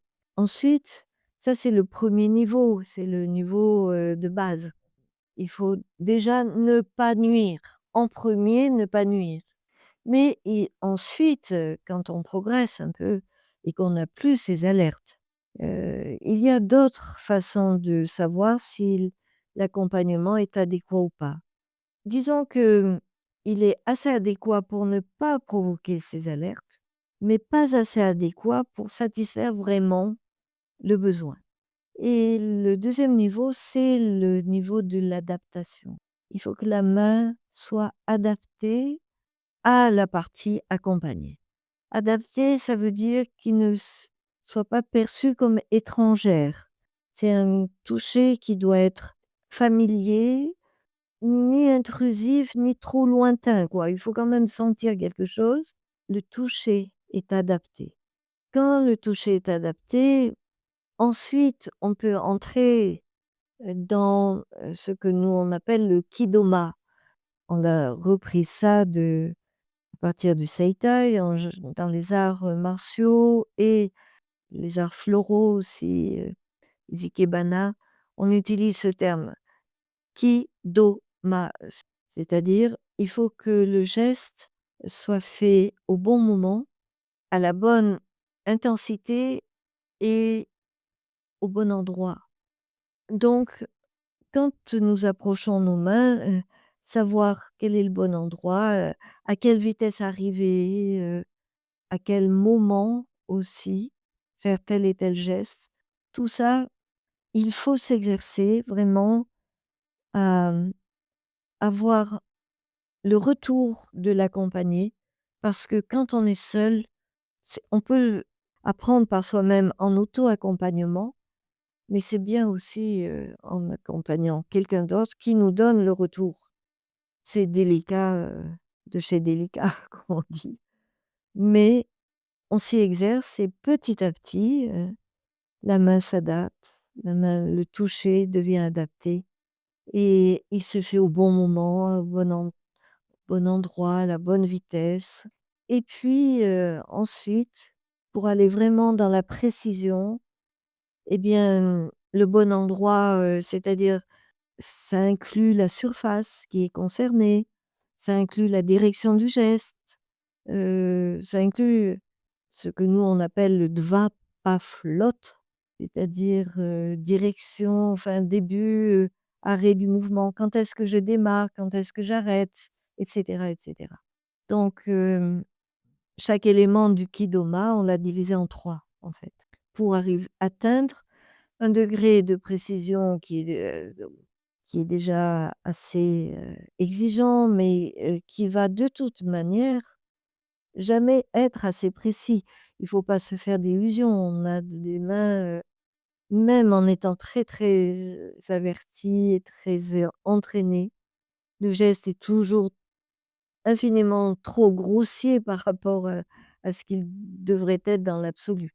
Mais disons que, c'est un moyen de savoir si le geste est adéquat. Aussi, après, il y a quelque chose d'autre qui nous dit que c'est adéquat parce que il y a 1000 informations qui nous viennent, comme quoi notre attention, par exemple, est décuplée sans effort. Les gestes se font, pareillement, sans fatigue, sans pourtant des fois, c'est vraiment des gestes très, très puissants, qui demandent beaucoup de force physique, certaines pressions, certaines tensions qu'il faut garder longtemps, mais ça se fait, avec ce fond de tranquillité. Aujourd'hui, dans le monde, il y a énormément de pratiques de soins. On pourrait presque en apprendre une nouvelle, tous les jours. Comment tu positionnes le Yukido par rapport aux autres pratiques? Dans le paysage du soin, La caractéristique du Yukido, c'est d'être un art domestique. Alors que même les chamans, même, bon, les ostéopathes et autres sont des thérapeutes. C'est-à-dire ils donnent un soin thérapeutique dans le sens où, hem, ils établissent un diagnostic, chacun à sa façon. De ce diagnostic, ils vont anticiper quels soins donner, quelles techniques appliquer et puis, ensuite, ils vont appliquer donc ce qu'ils ont prévu de faire en l'adaptant bien sûr à la personne, et au fur et à mesure du soin. Donc leur sensibilité, leur, talent, tout ça est mis à contribution, d'un soin thérapeutique. Bien sûr, il y a des différences entre thérapie et thérapie. Il y a ce qu'on appelle les thérapies «sauvages» entre guillemets, dans le sens anthropologique du terme, c'est-à-dire, basées sur des rituels et sur la magie, sur les esprits, on invoque les esprits et cetera. Et puis il y a les thérapies, qui se veulent rationnelles avec, un apprentissage long, théorique et pratique, très savant. Mais le principe quand même est toujours de, faire un diagnostic et de séparer le traitement du diagnostic. C'est-à-dire que le traitement, découle du diagnostic. C'est-à-dire on dit: «Il y a trop de ça, mettons, donc je vais contrebalancer». Dans un soin domestique, on n'est pas du tout dans ce schéma. Un soin domestique, pour comprendre, à quoi je fais allusion quand je parle de domestique, je prends l'exemple du bain. Quand on prend un bain chez soi, on le prend en fonction de nos sensations internes, qui résultent également d'ailleurs de nos émotions. Disons que, je sens un froid interne, la pièce est plus ou moins chaude, c'est l'automne, c'est le printemps, et cetera. Font tous ces éléments font qu'au moment de prendre mon bain, eh bien, je vais décider soit d'entrer d'un coup dans le bain, le plus chaud possible, soit d'augmenter la température, petit à petit, soit d'entrer très lentement et cetera. Et puis, combien de temps je reste. Tout ça, je le fais à la sensation. Un bain thérapeutique, lui, est ordonné ou prescrit par un thérapeute qui, lui, va savoir, ce qui serait bon de faire parce qu'il a fait un diagnostic et il sait à l'avance que si je un bain de telle température, tant de temps et cetera. Ça va agir sur ça, donc ça va améliorer ça. Il a toute la chaîne, le diagnostic et le traitement. Le soin domestique, c'est un soin comme à la maison, c'est pas forcément à la maison. Le comme à la maison, ça veut dire en fonction de nos sensations et pas en fonction de, je sais que alors bien sûr à la maison aussi, il peut y avoir des conditionnements et ma grand-mère m'a dit que il fallait prendre le bain comme ça, donc je vais le prendre comme ça. Mais enfin, très vite, on revient à ce qui nous convient à nous quand on prend notre bain. Donc, je ne sais pas pourquoi je le prends à telle température et cetera. Je ne sais pas non plus comment cela se fait que après le bain, je me sens détendue. Mes points de fatigue dans le dos se sont atténués ou ont disparu. Ma température interne s'est régulée. Ma fatigue s'est évanouie. Je ne sais pas comment ça se fait, mais je le constate et comment? Par mes sensations. Donc je sais que j'ai pris le bain qu'il me fallait parce que au sortir du bain et dans la journée et les jours qui suivent, je me sens beaucoup mieux qu'avant le bain. Donc là, bon, l'effet placebo peut jouer, mais enfin, c'est quand même un effet très effectif, que, celui du soin domestique parce que, les moyens sont très simples. J'apporte du chaud, du froid, du mouvement ou de l'immobilité et puis, des tensions ou pas. Donc, on a parlé du bain, mais on pourrait parler, des exercices physiques qui mettent en tension très fort pour après se relâcher. Donc les gens très tendus reconnaissent que ce qu'ils aiment faire comme exercice, c'est des exercices de force, hein, la boxe, et cetera. Selon où se trouve la tension dans le dos, par exemple, je vais avoir envie de faire de la boxe ou du vélo ou de et de pousser, pousser et je sens que ça me fait du donc quand je suis tendue, ce n'est pas de me détendre dont j'ai besoin de me tendre pour pouvoir me détendre. Sinon, on marche sur la tête, on prend les choses à l'envers. Quand je suis pressée, oppressée, j'ai pas, du tout envie que quelqu'un me dise: «Mais tout va bien, laisse-toi faire, allonge-toi, relax, tu verras, tout ira encore mieux». Non, non, non, j'ai envie qu'on me prenne dans les bras et qu'on serre. J'ai envie de pression et comme, saint Paul Grandin raconte dans son livre, il a fallu qu'elle se construise elle-même et en cachette, un appareil pour la serrer. Tout le buste, pour serrer tout le buste, elle l'a construit elle-même, en bois et avec des vis et tout, pour se serrer, quoi. Parce qu'elle dit: «Quand j'ai une oppression, il y a qu'une chose qui me soulage, qui me permet de garder ma raison, compresser». Voilà. Pareil, on marche sur la tête à vouloir détendre les gens quand ils se sentent opprimés, oppressés. C'est l'inverse. Chercher l'erreur, quoi. On a une forte tendance à aller à l'encontre de nos besoins en termes de sensations depuis la naissance, et que ce soit avec, la vie, l'éducation. Mais qu'en est-il, des besoins de mouvement? Par exemple, quand on a une crampe, qu'est-ce qu'il faut faire?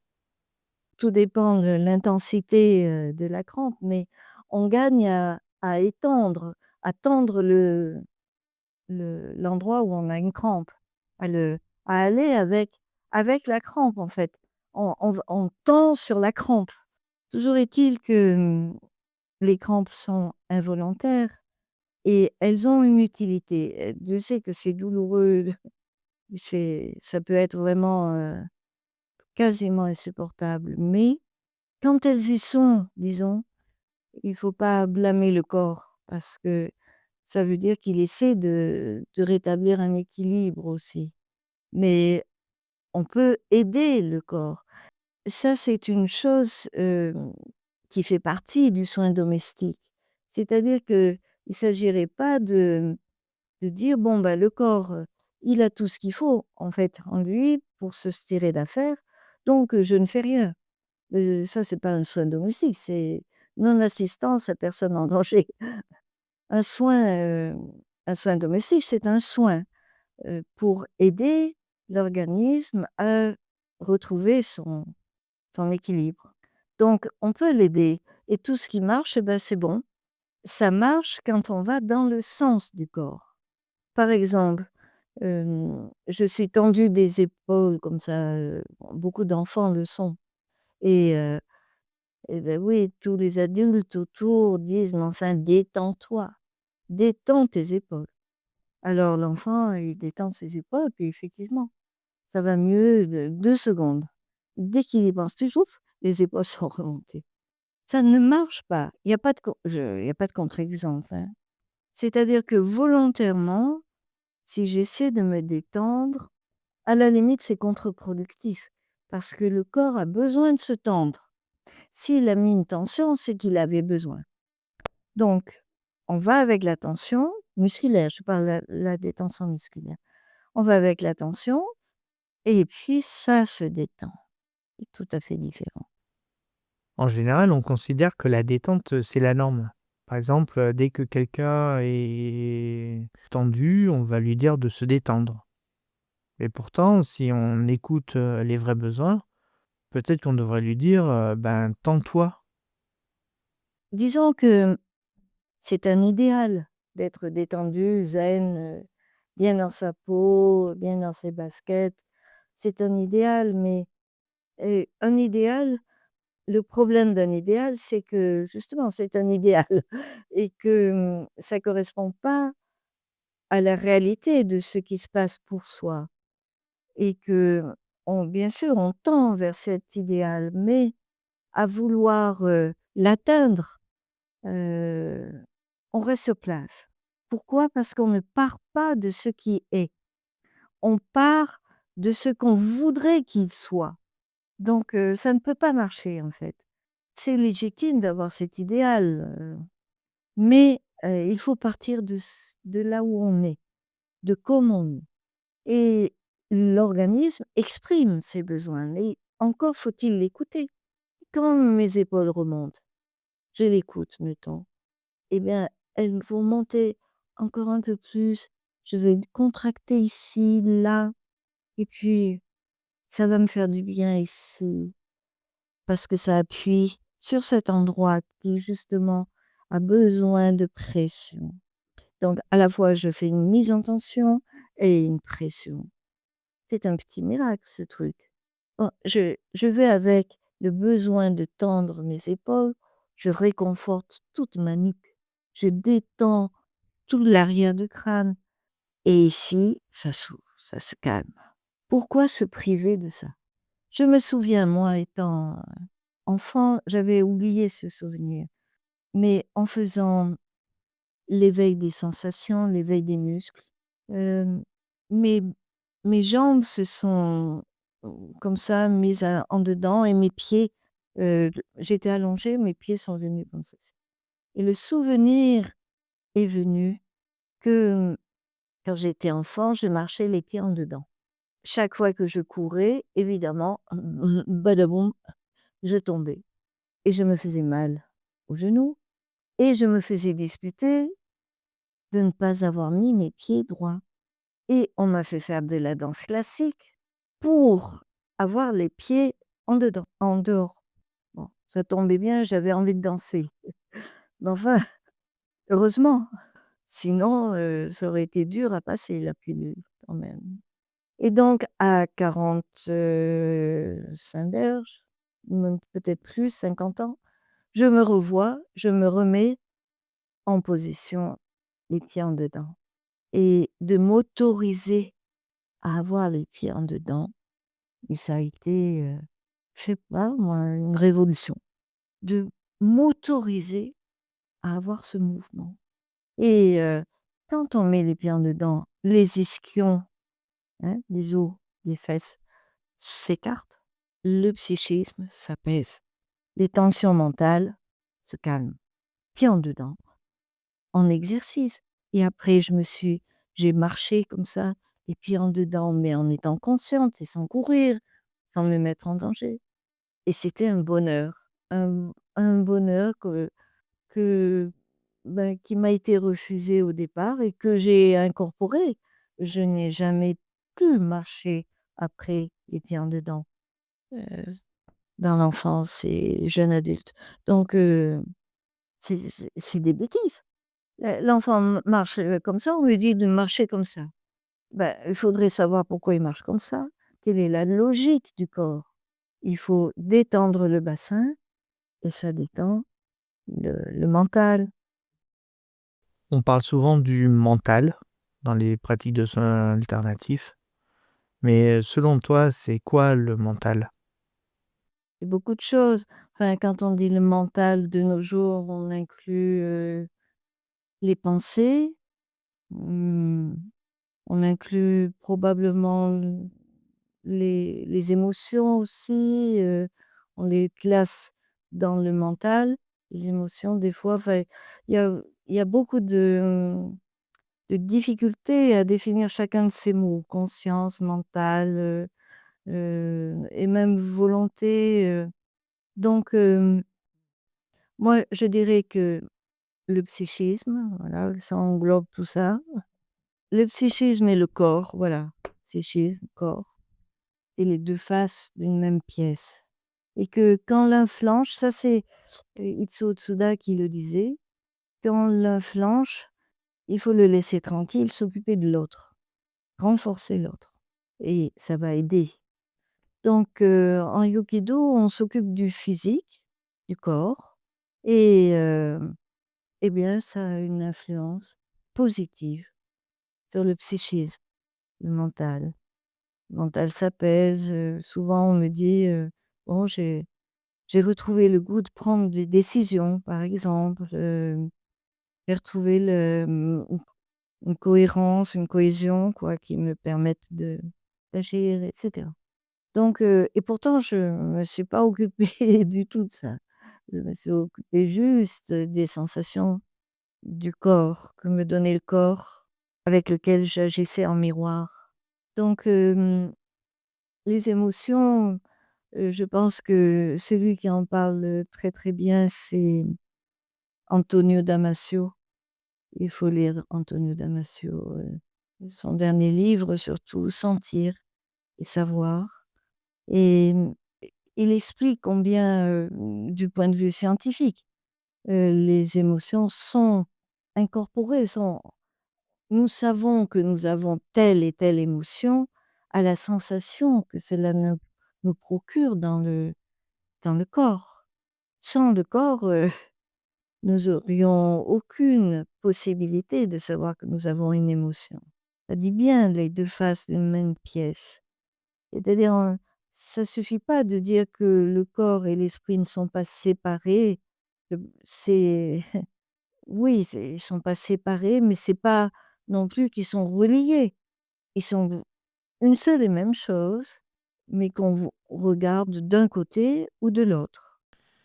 Il y a tout un courant et plein de gens qui disent, qu'il faut faire taire le mental, qu'il faut le combattre, que c'est mauvais. Tu dirais quoi à quelqu'un qui croit ça? Que c'est une folie. J'entends souvent, quasiment tout le monde me dire, qu'ils ont trop de mental, que, il faut faire taire le mental, il faut vider la tête, il faut, il faut que ça s'arrête là-dedans, et cetera. Mais c'est une folie parce que du coup, ah oui, alors là, il vide la tête, mais pour de bon et c'est comme ça qu'on se laisse embobiner après absolument tout. On a vidé le mental, et ben, on l'a vidé, hein. C'est-à-dire que l'esprit critique ne peut plus s'exercer puisque tout est bon. On vide le mental et on accepte tout et puis alors je prends un petit peu d'ici, un petit peu de là, puis je fais ma sauce à moi. Non, on a besoin du mental, il y a rien à jeter dans l'être humain, mais vraiment rien. Il y a pas, une once de peau, ni une once de mental à jeter. Tout est bon. Seulement, il faut l'utiliser et pas se dire, «C'est de la faute du mental». Alors je sais bien à quoi on fait allusion, mais alors qu'on appelle les choses les choses. C'est-à-dire, quand, je m'encombre, de pensées, heu nocives envers moi ou envers les autres, quand, je juge, quand, voilà. Mais c'est pas le mental, c'est une pensée qui est inadéquate parce qu'elle fait du mal et à moi et à l'autre. Heu, le mental, il n'y est pour rien, c'est la façon dont je vis les choses et quel rapport j'ai aux gens et aux choses qu'il faut revoir. Mais au contraire, il faut utiliser toute notre intelligence pour ne pas tomber, dans ce qui nous fait du mal et ce qui fait mal aux autres. Et qui est la pente douce, l'autosatisfaction, tout ça, ce sont des pentes faciles. C'est beaucoup plus difficile, de s'exercer à ne jamais, par exemple, faire de mal à qui que ce soit. Très difficile. Mais c'est vraiment très difficile. C'est un exercice de chaque instant. C'est pas, bon, ne pas le tuer, d'accord, mais, c'est au quotidien, s'exercer à ça et on n'y arrive pas, pas complètement, pas tout le temps et souvent des fois on se loupe. Bon ben, on le reconnaît, on rattrape, on répare, donc ça va jamais être un long fleuve tranquille. Mais au moins, je sais que ça m'est néfaste et ça c'est néfaste à autrui et je fais tout pour réparer. Ce qui est grave, c'est de ne pas percevoir quand on est dans l'erreur ou quand on fait du mal ou on ne perçoit pas, on est dans notre, imaginaire. On se croit ceci, cela et tout. On a besoin de notre mental pour savoir quand est-ce que j'imagine les trucs et quand est-ce que je ne les imagine pas, que c'est la réalité et cetera. Pour discerner, pour situer, pour c'est pas facile d'être en vie, c'est vraiment très difficile, pour ne pas perdre sa vie, pas, et ne pas, entamer celle des autres, alors qu'on peut au contraire c'est un retournement, hein. On peut au contraire faire en sorte que, voilà, on va vers, quelque chose vers le bien commun, vers des choses qui vont dans le sens, de la joie pour, reprendre, Spinoza, par la même occasion, Seitai. C'est passions, poissons joyeuses quoi, au lieu des passions tristes. Mais ça va plus loin que ça, Spinoza, c'est vraiment le ce qui est le plus articulé, de la pensée. On entend souvent qu'il faut tuer l'ego. Tu en penses quoi? J'ai beaucoup entendu, une autre, ancienne qu'on entend ici et là, c'est que, il faut tuer l'ego. D'abord, il faudrait s'entendre sur qu'est-ce que l'ego et cetera, donc le peu que j'ai compris moi de l'ego, je pense que, avoir un ego bien équilibré, bien tranquille, en fait. C'est quand même, ce qui permet, heu, de se situer par par rapport aux autres, de se respecter, de respecter l'autre. Bon, c'est déjà pas mal et puis, de savoir, voilà, qu'est-ce qu'on veut faire, vers quoi on veut aller, donc moi, l'ego m'a jamais posé de problème pour moi-même et je crois pas qu'il faille le combattre, pas plus que le que le mental, pas plus que rien en fait. Il y a rien à combattre. Plus on s'acharne à combattre quelque chose, plus ça le renforce. Il faut cultiver ce qui est facile, ce qui est bon, ce qui va dans le sens du bien et du bon, mais pas s'acharner à combattre le mal parce on y laisse des plumes. Mais en cultivant le bon, le bien, bah, ce qui est plus sombre, plus difficile, peu à peu, ça prend moins d'envergure, en tout cas. Il y a certains thérapeutes, qui après un soin se sentent, complètement vidés, comme si le soin avait pompé leur énergie. Toi, tu le vis comment un soin en Yukido? Est-ce qu'on perd de l'énergie à donner un soin? C'est pour ça que je suis remontée, mais alors vraiment remontée contre ce mot énergie. D'une part, il y a pas d'énergie qu'on puisse perdre ou gagner, de quelqu'un directement, enfin comme si on t'a envoyé ou un laser ou on fasse une injection d'énergie ou alors donc je fais une injection d'énergie et puis moi, ben, je me vide. Je l'ai tellement entendu ça et il n'y a pas une personne, je crois, dans toute ma pratique, quand, je reçois quelqu'un de nouveau, je lui fais un soin et à la fin de la séance, cette personne me dit: «Ça vous a pas fatigué?» Alors maintenant je sais ce qu'ils veulent dire, donc je fais préciser. Ben, qu'est-ce que vous entendez par là? Pourquoi serais-je fatiguée? Et ils me disent: «Ben, quand même, vous m'avez donné beaucoup d'énergie, j'ai dû vous pomper toute l'énergie» et il n'y a pas que, puisque les thérapeutes eux-mêmes, certains thérapeutes ont ce discours. Ils sont persuadés eux-mêmes, les thérapeutes, ces thérapeutes-là, en magnétisme, par exemple. Ils donnent l'énergie, alors ils se ressourcent avec le ciel, avec leurs prières, mais ils donnent l'énergie, ils sont un intermédiaire et donc ils se vident. Ce n'est pas éthique de A à Z, ce raisonnement, mais ça valide d'une certaine façon une pratique. C'est-à-dire, c'est un peu comme le remède, les médicaments. S'ils n'ont pas d'effet secondaire, c'est pas des médicaments. Donc, le praticien qui pense, qui sent qu'il s'est vidé d'énergie et qui l'attribue au fait qu'il a donné son énergie, n'est-ce pas? Le praticien, lui, bien sûr, ça le vide et quelquefois, eh ben, il en meurt, comme c'est arrivé, à Aix-en-Provence, je ne sais plus quelle année. Mais en même temps, il s'est enfermé dans une représentation de son soin où lui se fait du mal pour faire du bien.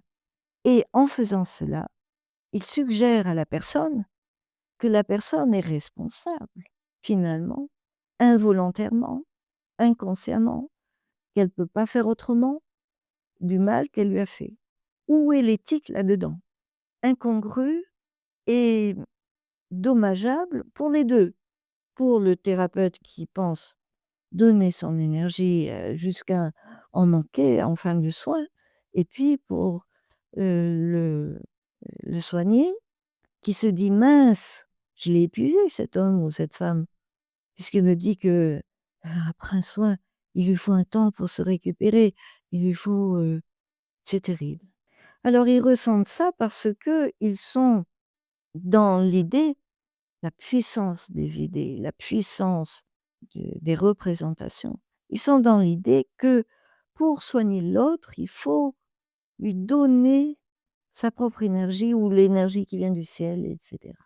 Et que, ce don-là, il est, c'est-à-dire que l'énergie qu'ils donnent, ils la perdent. C'est là que ça va pas.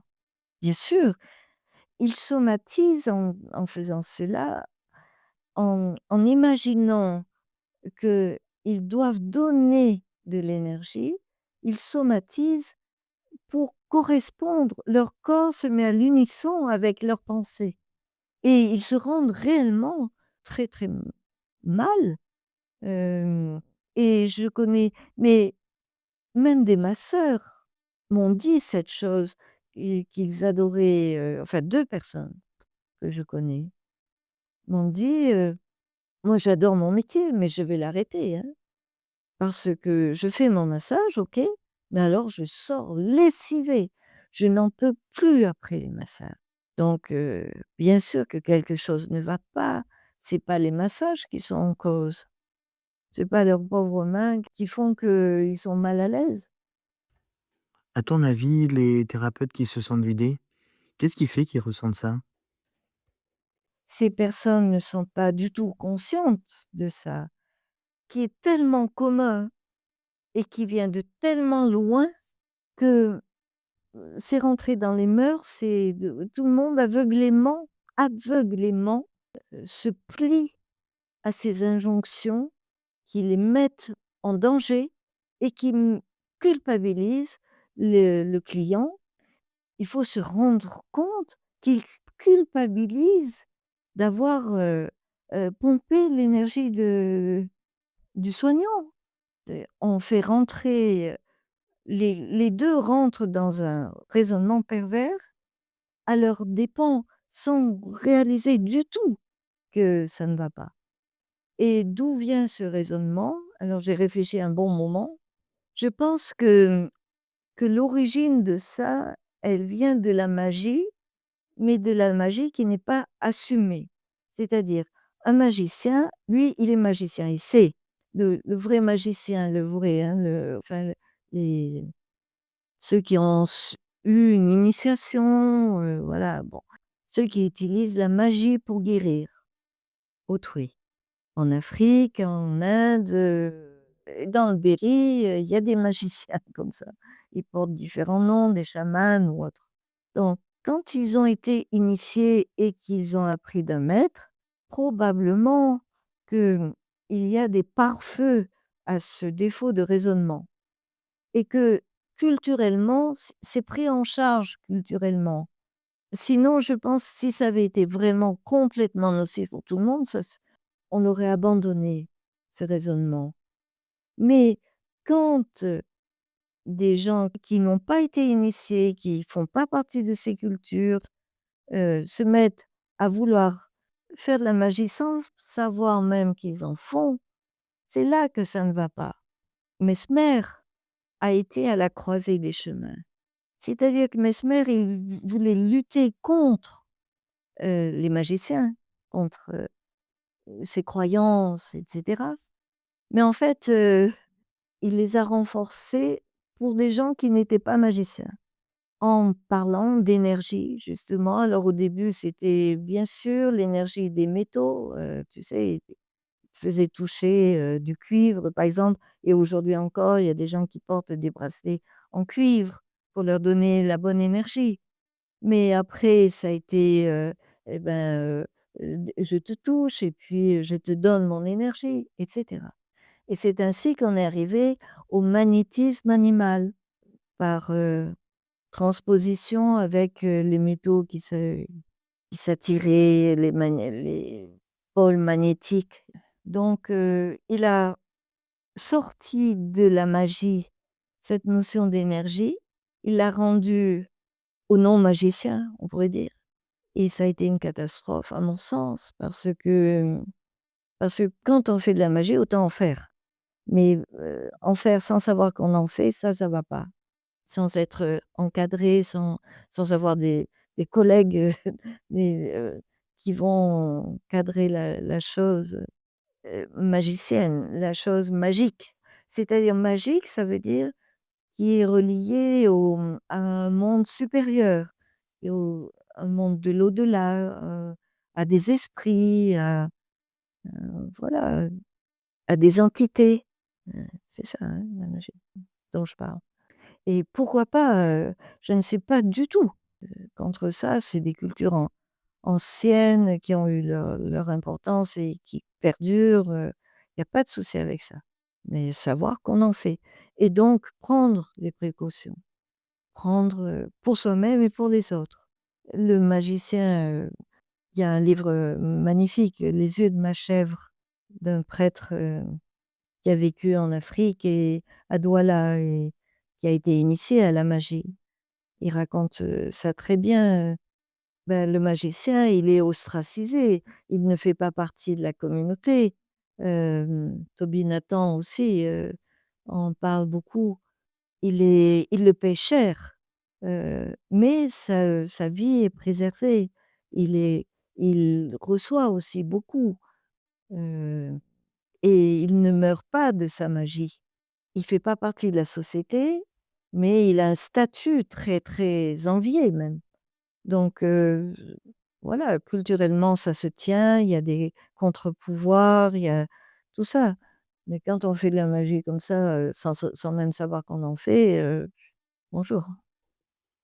Il y a cette chose importante, dans le Yukido qui est le fait de ne pas avoir la volonté de guérir l'autre. Ça se manifeste comment? Par rapport aux autres, pratiques de soins par les mains, le Yukido donc se situe dans le domestique, c'est ainsi que je le situe. Hem, donc ce n'est pas un soin thérapeutique, mais c'est un soin quand même et la différence avec, un soin thérapeutique, que ce soit, par exemple avec, l'ostéopathie. J'ai longuement échangé avec des ostéopathes et puis j'ai beaucoup lu et cetera. Mais, c'est que, le yukido ne sait pas à l'avance, à chaque instant, quel geste il va faire, le praticien, alors que l'ostéopathe le sait. Il chemine, avec, sa connaissance. En yukido, on chemine avec sa sensation. Son esprit critique se pose ce qu'il observe de sensation et la sensation, ça bouge tout le temps, ça se transforme. Donc le soin yukido ne peut pas prévoir même une microseconde auparavant quel va être le déroulement du geste Est-ce qu'il va y avoir un autre geste et cetera? Pourquoi cela? Parce que, pourquoi c'est efficace malgré le fait qu'on sache pas à l'avance ce qu'on va faire? C'est que le geste, bénéficie du on pourrait dire de la connaissance du corps de l'autre. Chaque corps a une connaissance de lui-même, en quelque sorte. Pour se maintenir en vie, il faut que ce cœur sache battre, le sang, circuler et cetera. Donc cette connaissance, les mains arrivent à l'apercevoir à travers 3 paramètres: les températures, les consistances et les mouvements internes. Mais du coup, ce n'est pas ma main qui va faire une proposition au corps en lui disant: «Tu fais ça, mais moi, je pense que c'est mieux de faire comme ça». C'est ma main apprend du corps pour savoir comment le soigner, directement, sans qu'il y ait une séparation, ce que je perçois et ce que je fais. C'est-à-dire la perception, l'action et la cognition sont simultanées et j'en ai conscience. J'ai conscience de cette simultanéité et je la cultive. Je ne sépare pas l'un de l'autre. Je ne me dis pas: «Bon, je vais commencer par sentir, puis après je vais déduire ce qu'il faut faire, puis après je vais agir». Je n'ai plus j'entre dans un autre temps et un autre espace, en fait, de simultanéité de la perception, de l'action et de l'apprentissage que je fais grâce à ça. Et l'apprentissage nourrit la perception qui nourrit l'action, et cetera. Les 3 sont simultanés, le geste adéquat est le résultat, en fait, de cette simultanéité. Perception, action, cognition. Une fois de plus, c'est ce que nous faisons au quotidien, mais nous ne le savons pas. Des chercheurs comme, Rizzolatti, Gallese, qui ont découvert les neurones miroirs, ont trouvé ça, ont démontré, heu, par l'imagerie cérébrale qu'en fait, ça se produit ensemble. Dans le quotidien, on a pris l'habitude de séparer un petit peu les choses. On croit, on interprète comme les choses étant séparées, alors qu'elles sont de toute façon simultanées. Mais on les sépare artificiellement. C'est dommage. On pourrait bénéficier de cette simultanéité qui nous est donnée parce que sinon on ne pourrait pas survivre, mais qu'on sépare. On se dit: «Bon, il faut que je fasse ça, puis après je fais ça, puis après il y a ça». Donc le Yogido réinstaure cette qualité de vie qui nous fait agir, comprendre et sentir ensemble au même moment, de manière à pouvoir faire des gestes adéquats. Sinon, on n'y arriverait jamais. Donc, c'est simplement de porter attention à ce qui existe déjà, mais qu'on ne sait pas utiliser, en fait. Quand on sait l'utiliser, quand on se penche là-dessus, c'est comme si, oui, c'est un retournement. C'est ces choses qui arrivent, on ne sait pas comment ça se fait que ça arrive, voilà, ça et là, l'intuition, se développe, enfin, il y a beaucoup de choses qui maturent. C'est pas c'est pas non plus que ça soit facile et tranquille au sens, ça se fait, j'ai qu'à laisser faire. Non, il faut y porter attention et il faut utiliser son intelligence, donc son mental. Qu'est-ce qu'on écoute, dans les mains pendant une séance en Yukido? En Yokido, qu'est-ce qu'on écoute avec nos mains? Eh bien, ce ne sont pas les organes. Or, toutes les thérapies, faites par les mains, s'occupent des organes. La peau comprise, enfin tous les organes. Hem, la sensation externe aux mains permet de percevoir les organes, même les organes profonds, heu, le le foie, la rate, on la main une main qui est qui est savante, va savoir, très exactement, si le foie est bien placé, s'il est trop gros, la rate, et cetera et cetera. Donc l'ostéopathie et tous les soins par les mains s'occupent des organes et ben, pas en Aikido. Pourquoi? Parce qu'on ne les perçoit pas. On ne perçoit pas les organes. Je défie quiconque de me dire que par sa sensation interne, s'il n'avait pas connaissance de son anatomie, s'il n'avait pas des connaissances physiologiques et cetera, que juste par la sensation, il percevrait qu'il a des organes et lesquels et où. Ça n'existe pas. Donc la sensation interne ne permet pas de percevoir les organes. Donc on s'en occupe pas. Alors de quoi on s'occupe? On s'occupe de ce qui traverse les organes, de ce qui les anime, de ce qui, heu, de ce qui ne se limite pas à la forme des organes. Les températures, elles traversent, tout le corps. Les températures, les consistances et les mouvements tels que des picotements, grésillements, fourmillements ne s'arrêtent pas aux organes, ça dépasse les organes.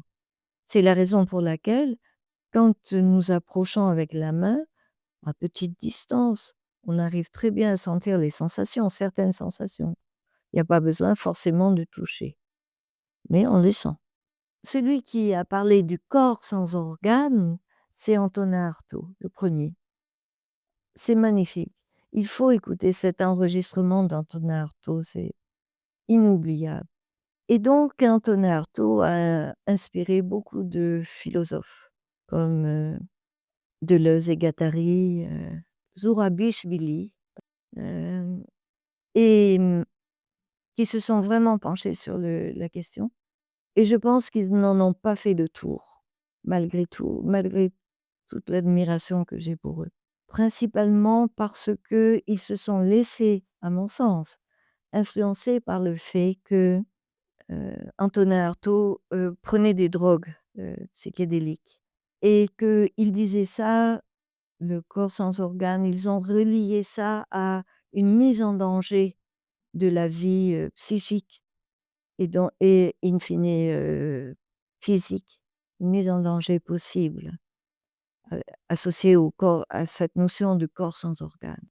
Le Yukido prouve que c'est exactement l'inverse.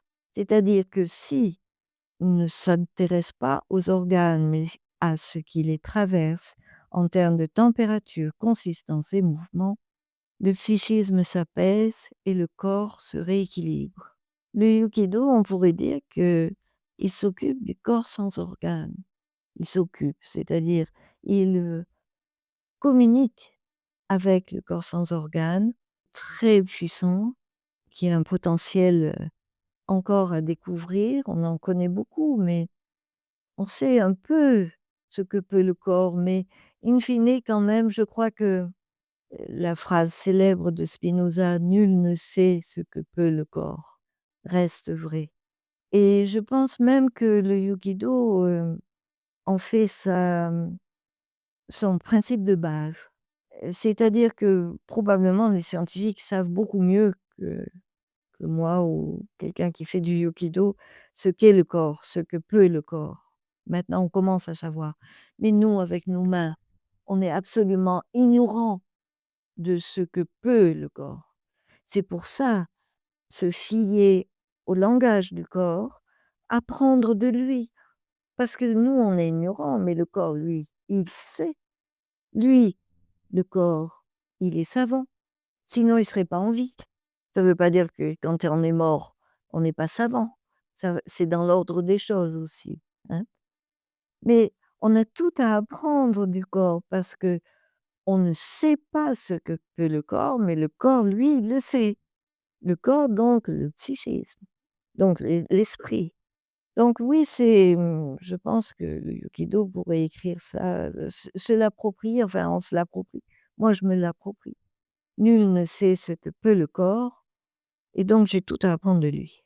En le contactant et à travers quoi? À travers des sensations et la main, elle peut percevoir 3 types de sensations, les températures, les consistances et les mouvements internes. Et je voudrais préciser que quand je parle de mouvements internes, ce n'est pas des mouvements du cœur, ils sont un mouvement de l'organe cœur. Je parle de mouvements issus de la chimie, des hormones, qui créent ces mouvements, des picotements, des fourmillements, des grésillements.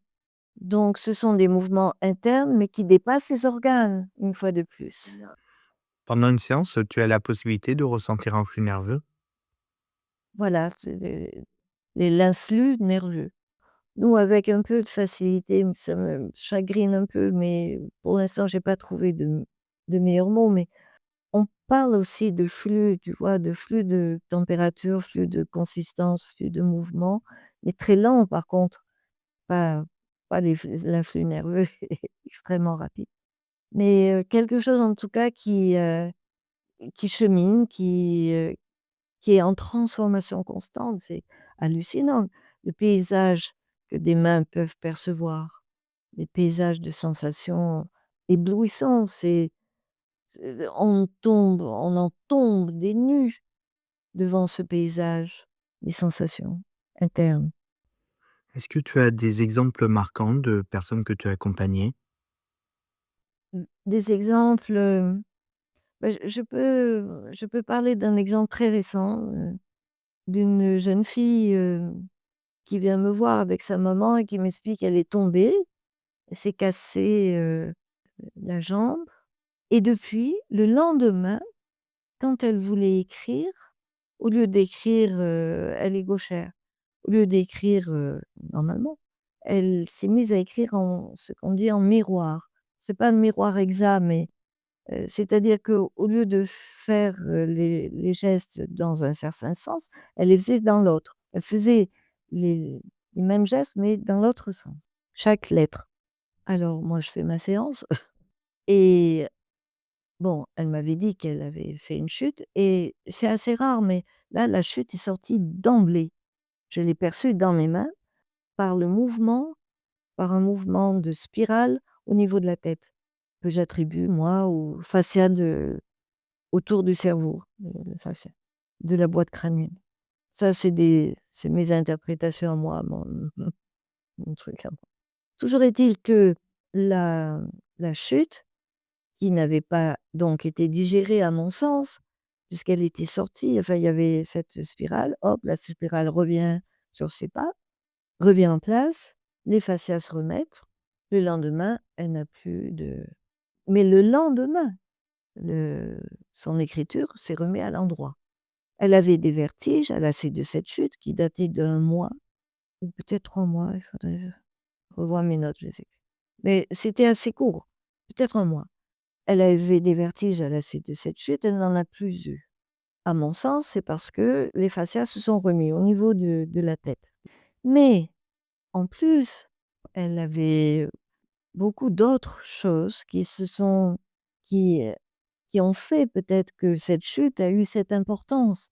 En fait, l'organisme a l'air de faire avec un choc, 2 chocs, mais par exemple le troisième là, ça fait trop et donc il manifeste, hein. Là, c'était avec cette écriture, mais et donc avant, elle a eu, plusieurs chocs, beaucoup de mésaventures et c'est sorti. Alors des chocs physiques, des chocs mentaux, par exemple ça, je sais pas faire la différence moi, dans mes mains, mais je sens un choc et puis, bon, je l'ai accompagnée et les choses se remettent en place. C'est-à-dire qu'elle était dyspraxique, dyslexique, dystonique, trouble de l'attention et cetera. Petit à petit, ça revient à la normale et c'est bien parce que c'est avant l'adolescence donc voilà, il y a toutes les chances pour que les choses rentrent, dans leur normalité et heu il y a rien de miraculeux là-dedans. Il faut accompagner le corps, mais aussi l'esprit par les mots à dire, parce que ça, s'il y a une chose que je trouve extrêmement difficile, avec les mains, c'est facile. Mais alors, qu'est-ce qu'il faut dire et pas dire? Ça, donc j'apprends petit à petit, je m'améliore un peu, quoi dire, quoi ne pas dire et petit à petit, l'ensemble, il y a pas que les mains, en fait.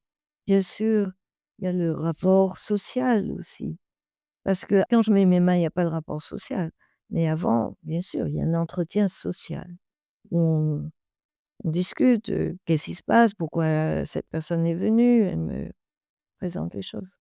Voilà et l'ensemble fait que, bah, cette enfant, voilà, elle va vraiment, vraiment mieux, quoi. J'ai aussi des échecs, des fois et en général, maintenant, je sais pourquoi quand j'ai des échecs. C'est quand j'ai pas perçu toute la subtilité de la chose ou que, malgré moi, j'ai eu un jugement envers la personne.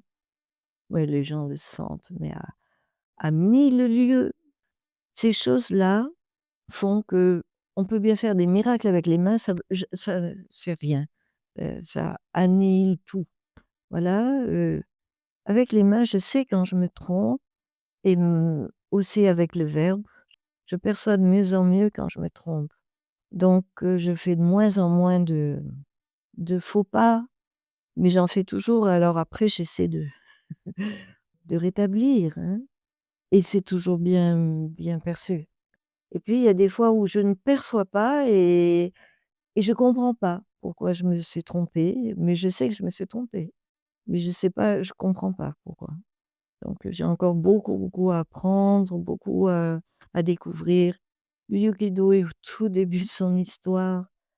Heu, je suis en train de passer la main à des personnes qui s'intéressent vraiment et qui pratiquent et eux feront prospérer cette recherche. En tout cas, je l'espère et puis voilà, l'avenir, on ne connaît pas, mais en tout cas, c'est important pour moi de transmettre. Ça, depuis le début du Yokido, ça c'est la transmission et l'élaboration se sont faites ensemble. Si on est intéressé par un soin en Yukido, comment on te contacte? Comment il faut s'y prendre? Quand quelqu'un veut venir me voir, je lui recommande de lire mon site parce que tout est expliqué, c'est assez détaillé. Hem, les séances durent, en moyenne 1 heure et demie. En moyenne, ça peut aller de 1 heure à 1 heure à 2 heures, en moyenne 1 heure et demie. Et bon, il y a un entretien au départ qui est très important en fait, qui est fondamental. Si si l'entretien, si je l'ai loupé parce que c'est moi qui quand même qui suis, là-dedans, c'est très difficile après d'établir que le soin est une, conséquence. Ensuite, le soin dure en lui-même, environ 1 heure, puis on reparle ensemble et je note. Je note l'entretien du départ, après que la personne soit partie, ce qui s'est passé et dont je me souviens. Je garde ces notes très précieusement, je les ai toutes depuis que j'ai commencé et de manière à ce que si la personne me demande ou s'il y a besoin, je puisse les ressortir et qu'on re ensemble, avec la personne, on retourne vers, où est-ce qu'elle en était. Parce que quand ça va mieux, on oublie comment on était avant, comment on se sentait. Donc voilà, ces notes sont très précieuses pour moi. Ça me dit aussi, quand je les relis des fois, les avancées, comment je note, ce que je note, c'est plus précis, c'est Pour les accompagner, il faut prévoir, une séance ou plusieurs séances? Comment ça se passe? alors quand ils viennent, on ne s personne, ni eux ni moi ne savons, combien de fois, s'il faut revenir.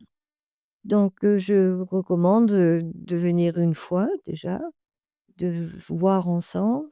Si c'est quelque chose qui est récent, quelquefois une séance suffit, et si ça date de longtemps, en général, il faut 3 séances pour que le terrain se révèle, pour que vraiment les mains aient accès à l'expression du corps en entier et au bout de ces 3 fois, on fait le bilan. Et peut-être il y a pas besoin de continuer ou peut-être de façon très espacée. Mais en général, ça se joue dans les trois séances là qui sont très importantes et elles sont rapprochées. Elles sont Je recommande une semaine, 10 jours d'espace entre les séances, pas plus. Si la personne est en grande souffrance, on peut faire 2 séances par jour pendant 3 jours et là, ça travaille très, très bien.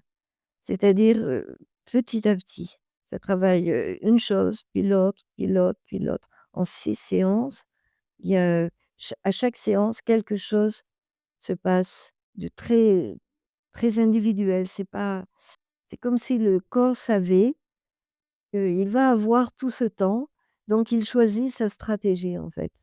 C'est très curieux. Est-ce qu'on peut lire, des livres sur le Yukido?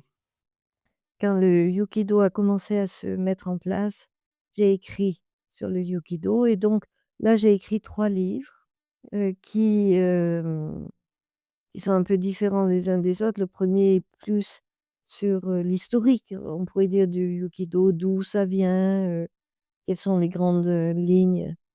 C'est plus théorique, en fait, le premier. Le premier livre s'appelle «Le corps accordé». Le deuxième est tout petit, et se concentre juste sur les sensations. Quelles sont les sensations qu'on peut percevoir et à quoi elles peuvent correspondre, enfin, voilà. Et ce livre s'appelle, «Santé autonome, pour la puissance du vivant».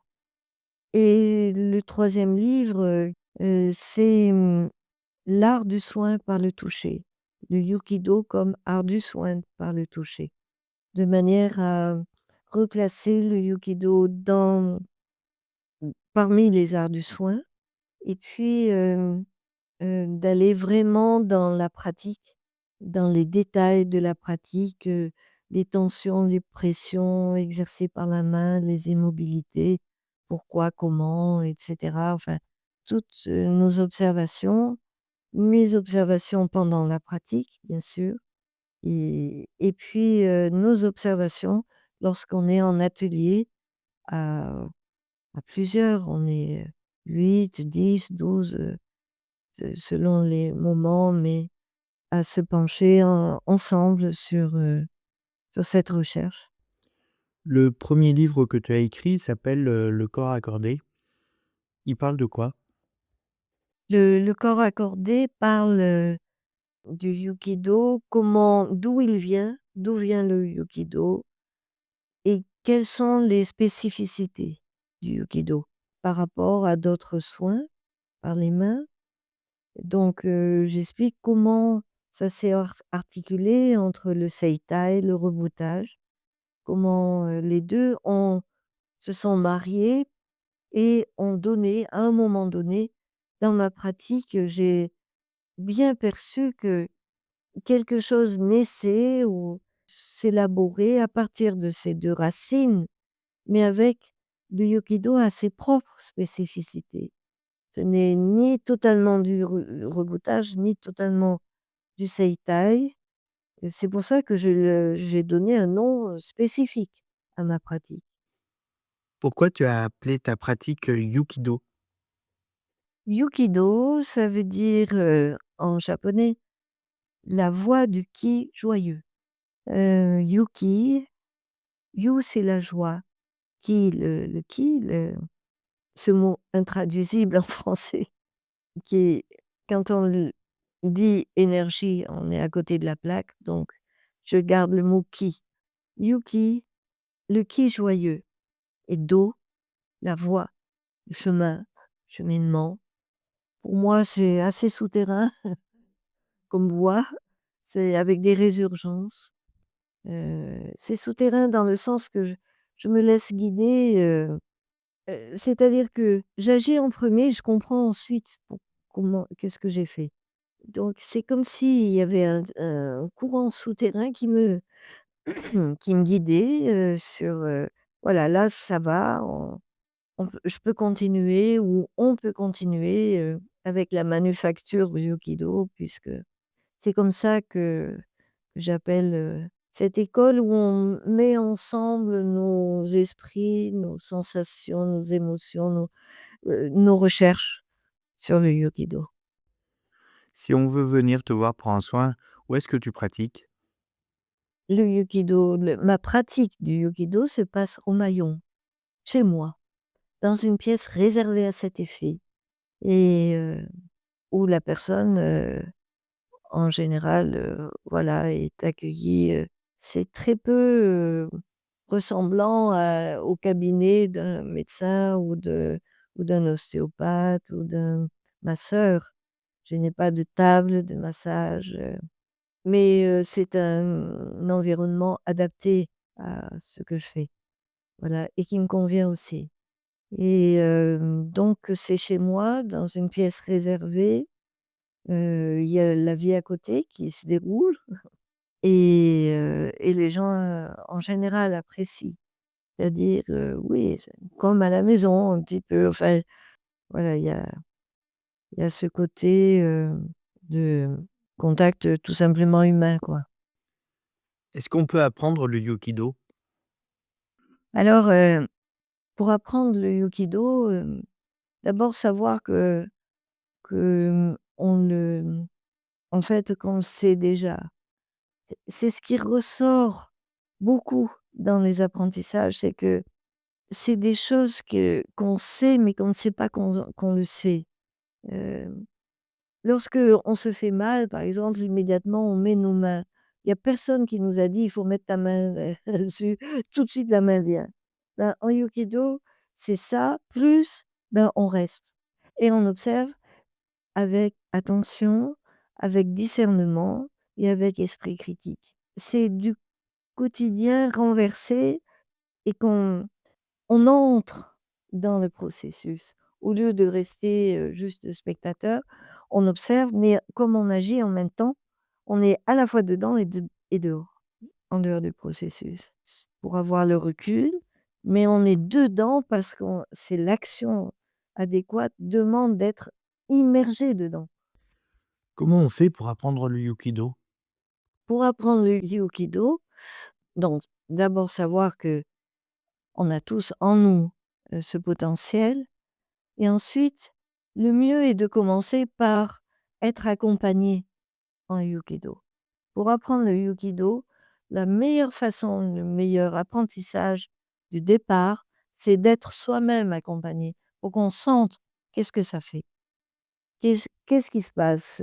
Voilà. Là, on apprend énormément et sans le savoir même, sans s'en rendre compte.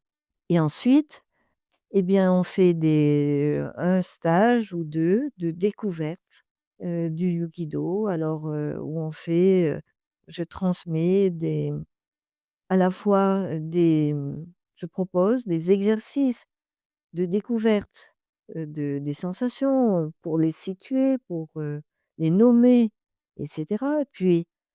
Et puis on pratique ensemble et une fois qu'on a fait un stage de découverte, on peut venir si vraiment donc tout ça, est enthousiasmant pour la personne, si elle a vraiment envie d'apprendre, elle vient à la manufacture Yukido. La manufacture, faire avec les mains, mais c'est une manufacture du sensible. Les ateliers d'apprentissage se passent au cœur des Pételins, qui se situe près du village du Toronnet, pas loin, dans la forêt. C'est immergé de verdure, c'est dans la verdure, ce centre, c'est magnifique et c'est un lieu où, on reste ensemble, du vendredi 18h au dimanche 18h et on travaille quasiment non-stop avec, des approches théoriques, des approches pratiques, des lectures, des toutes sortes de choses. On se nourrit de l'expérience et du savoir aussi, des uns et des autres, mais sous une forme d'auto-apprentissage coopératif. C'est-à-dire que chacun apprend de tout le monde sans avoir à imiter qui que ce soit. À quelle fréquence tu organises les ateliers de Yukido? Les ateliers pour, vraiment, apprendre le Yukido après le stage, les ateliers sont tous les 2 mois, 1 fois tous les 2 mois et au début, je me disais: «C'est peu».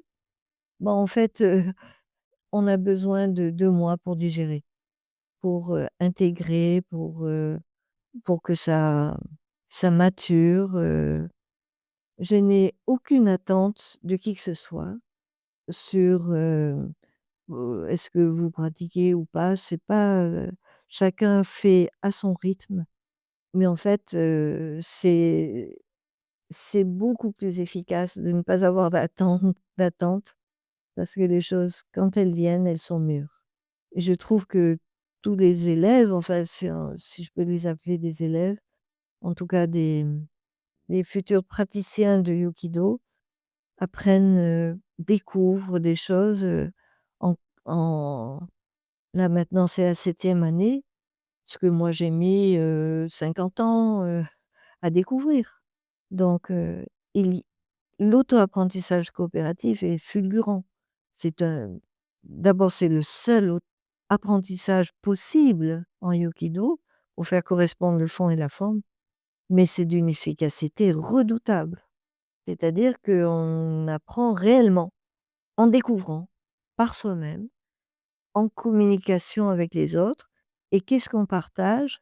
Plus que des connaissances, on partage des questions. C'est ça qui fait progresser. Des observations et les questions que ces observations font naître. C'est ça la base. Tu as accompagné des personnes avec, des problèmes, vraiment handicapants. Comment ça s'est passé? Il y a des situations où des personnes qui viennent me voir, se pensent très malades, mais en fait, ce sont des affections qui sont bénignes, tout en étant très douloureuses et même parfois, au point de compliquer leur quotidien. C'est invalidant, par exemple, des rhumes qui n'en finissent pas. Une personne qui me vo venue me voir me dit: «Ça fait 10 ans que je suis, enrhumée, quoi. C'est plus possible». Il n'en pouvait plus, donc ce sont des sortes d'handicap, mais qui ne sont pas dangereux pour l'organisme et qui, avec, le Yukido, ça se résout très, très bien.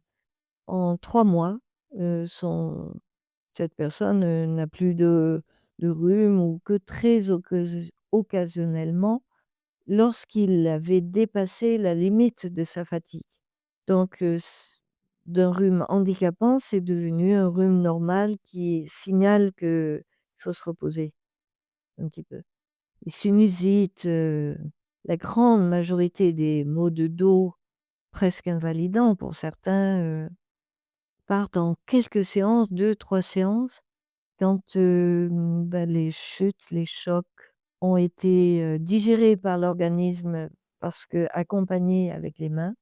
Les fascias se remettent à ce moment-là. Donc j'accompagne les fascias, c'est le seul organe dont je sais que je l'accompagne. Je disais que les mains ne perçoivent pas les organes, mais elles perçoivent les fascias, non pas en eux-mêmes, mais à la qualité du mouvement d'accompagnement. C'est une qualité qui glisse, ça glisse. Donc je sais que c'est l'organe fascia parce que le mouvement glisse. Donc j'accompagne les fascias et à ce moment-là, ça se résout si et seulement si les chutes et les chocs auparavant ont été résolus, digérés par l'organisme. Donc je les accompagne. En premier, ce qui sort, ce sont les chutes et les chocs. On Ça, Noguchi le disait, Haruchika Noguchi, on n'a aucune idée des conséquences que peuvent avoir une chute ou un choc. Bien sûr, la plupart des chutes et des chocs sont digérés par l'organisme, mais certains font vraiment, des faiblesses, en fait, qui après, peu à peu, au fil des ans, lorsqu'il y a un gros pépin ou une grosse, ou un autre choc ou une autre chute ou une situation très difficile, à ce moment-là, l'organisme sature et tombe malade.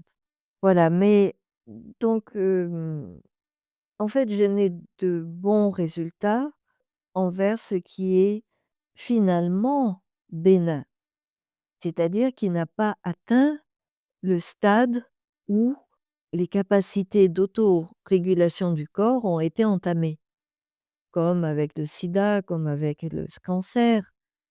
Donc, ça fait partie des limites du Yukido de savoir, enfin, il faut savoir que le Yukido, est efficace, vraiment efficace pour des choses très embêtantes, mais au fond du fond, sont bénignes.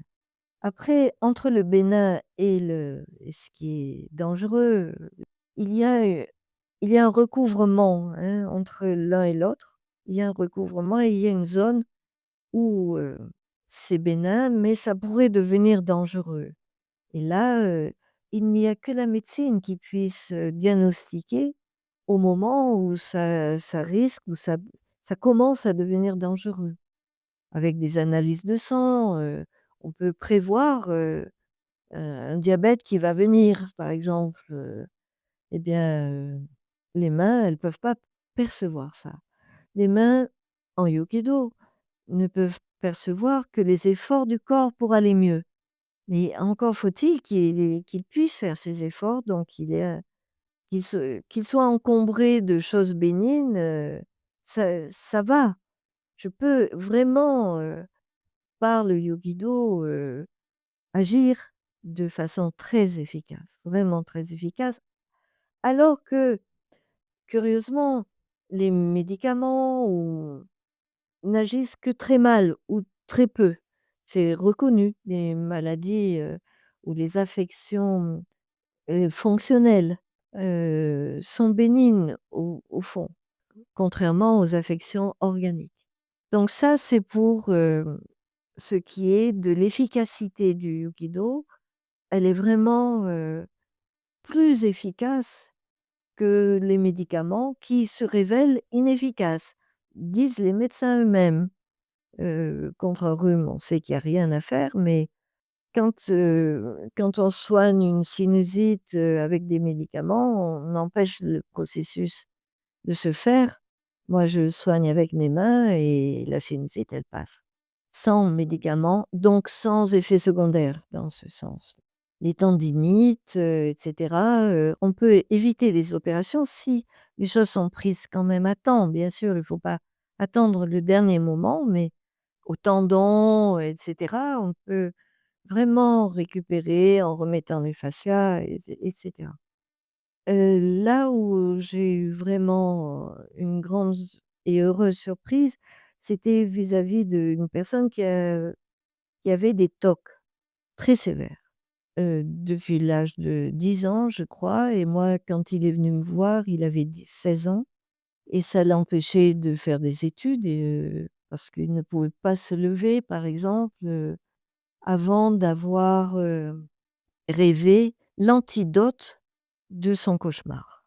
Donc il pouvait pas se lever à l'heure, c'était jamais possible, dormait très mal et cetera. Il avait des TOC vraiment, vraiment sévères et en même temps, il était brillant intellectuellement et il m'a demandé de lui expliquer ce que je faisais. Je lui ai expliqué, ça lui a convenu. On a commencé et ça a été, comme il disait: «J'ai eu des bas et des hauts, mais enfin, les bas étaient moins bas et les hauts plus hauts chaque fois». Et donc ça a fini par se réguler. Il a repris ses études. Il a fallu 3 ans, mais il a repris ses études et il est brillant.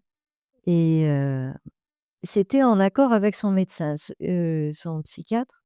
Quand il est venu me voir, il voulait arrêter les médicaments et le psychiatre lui disait: «Mais, c'est pas possible quoi, vous n'y arriverez pas, il y a d'autres molécules qui vont venir». Alors chaque fois, il espérait comme ça un nouveau médicament avec d'autres, des nouvelles molécules et chaque fois c'était un échec. Et donc, il était bien embêté et quand il est venu me voir et qu'il a vu que ça lui convenait dès la première séance, il s'est dit: «Ça, c'est ce qu'il me faut». Comment il l'a su, je ne sais pas. Et il en a parlé à son psychiatre qui a été d'accord pour faire diminuer les médicaments très, très lentement. Donc il les a diminués en 1 an, les médicaments. Donc c'était bien parce que bon, j'ai pas rencontré le psychiatre s'est pas forcément intéressé à ce que je faisais. Mais il voyait que son patient, allait de mieux en mieux et il était d'accord pour qu'il diminue. Plus il diminuait, plus son corps, exprimait des choses et les sensations, je pouvais mieux les accompagner puisque je les percevais mieux. Donc ça a été le cercle vertueux.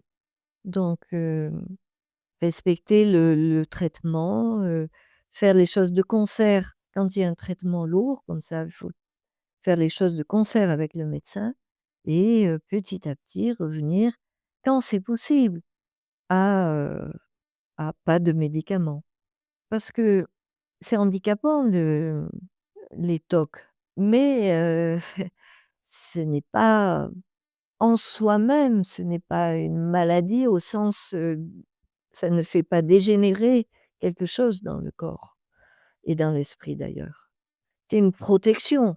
In fine, c'est une protection, mais très, très encombrante et qui pourrit la vie, quoi. Cette personne me disait: «Moi, ça me pourrit la vie, quoi, tout simplement. Enfin, je peux pas vivre, c'est simple, je peux pas avoir de vie sociale, je peux rien». Voilà. Donc n'empêche que son organisme, lui, il allait bien, en fait. Il n'avait pas de maladie organique et donc ça a marché. Après, quand il y a une maladie organique, comme une personne qui est venue me voir, qui avait un sorte de cancer du sang.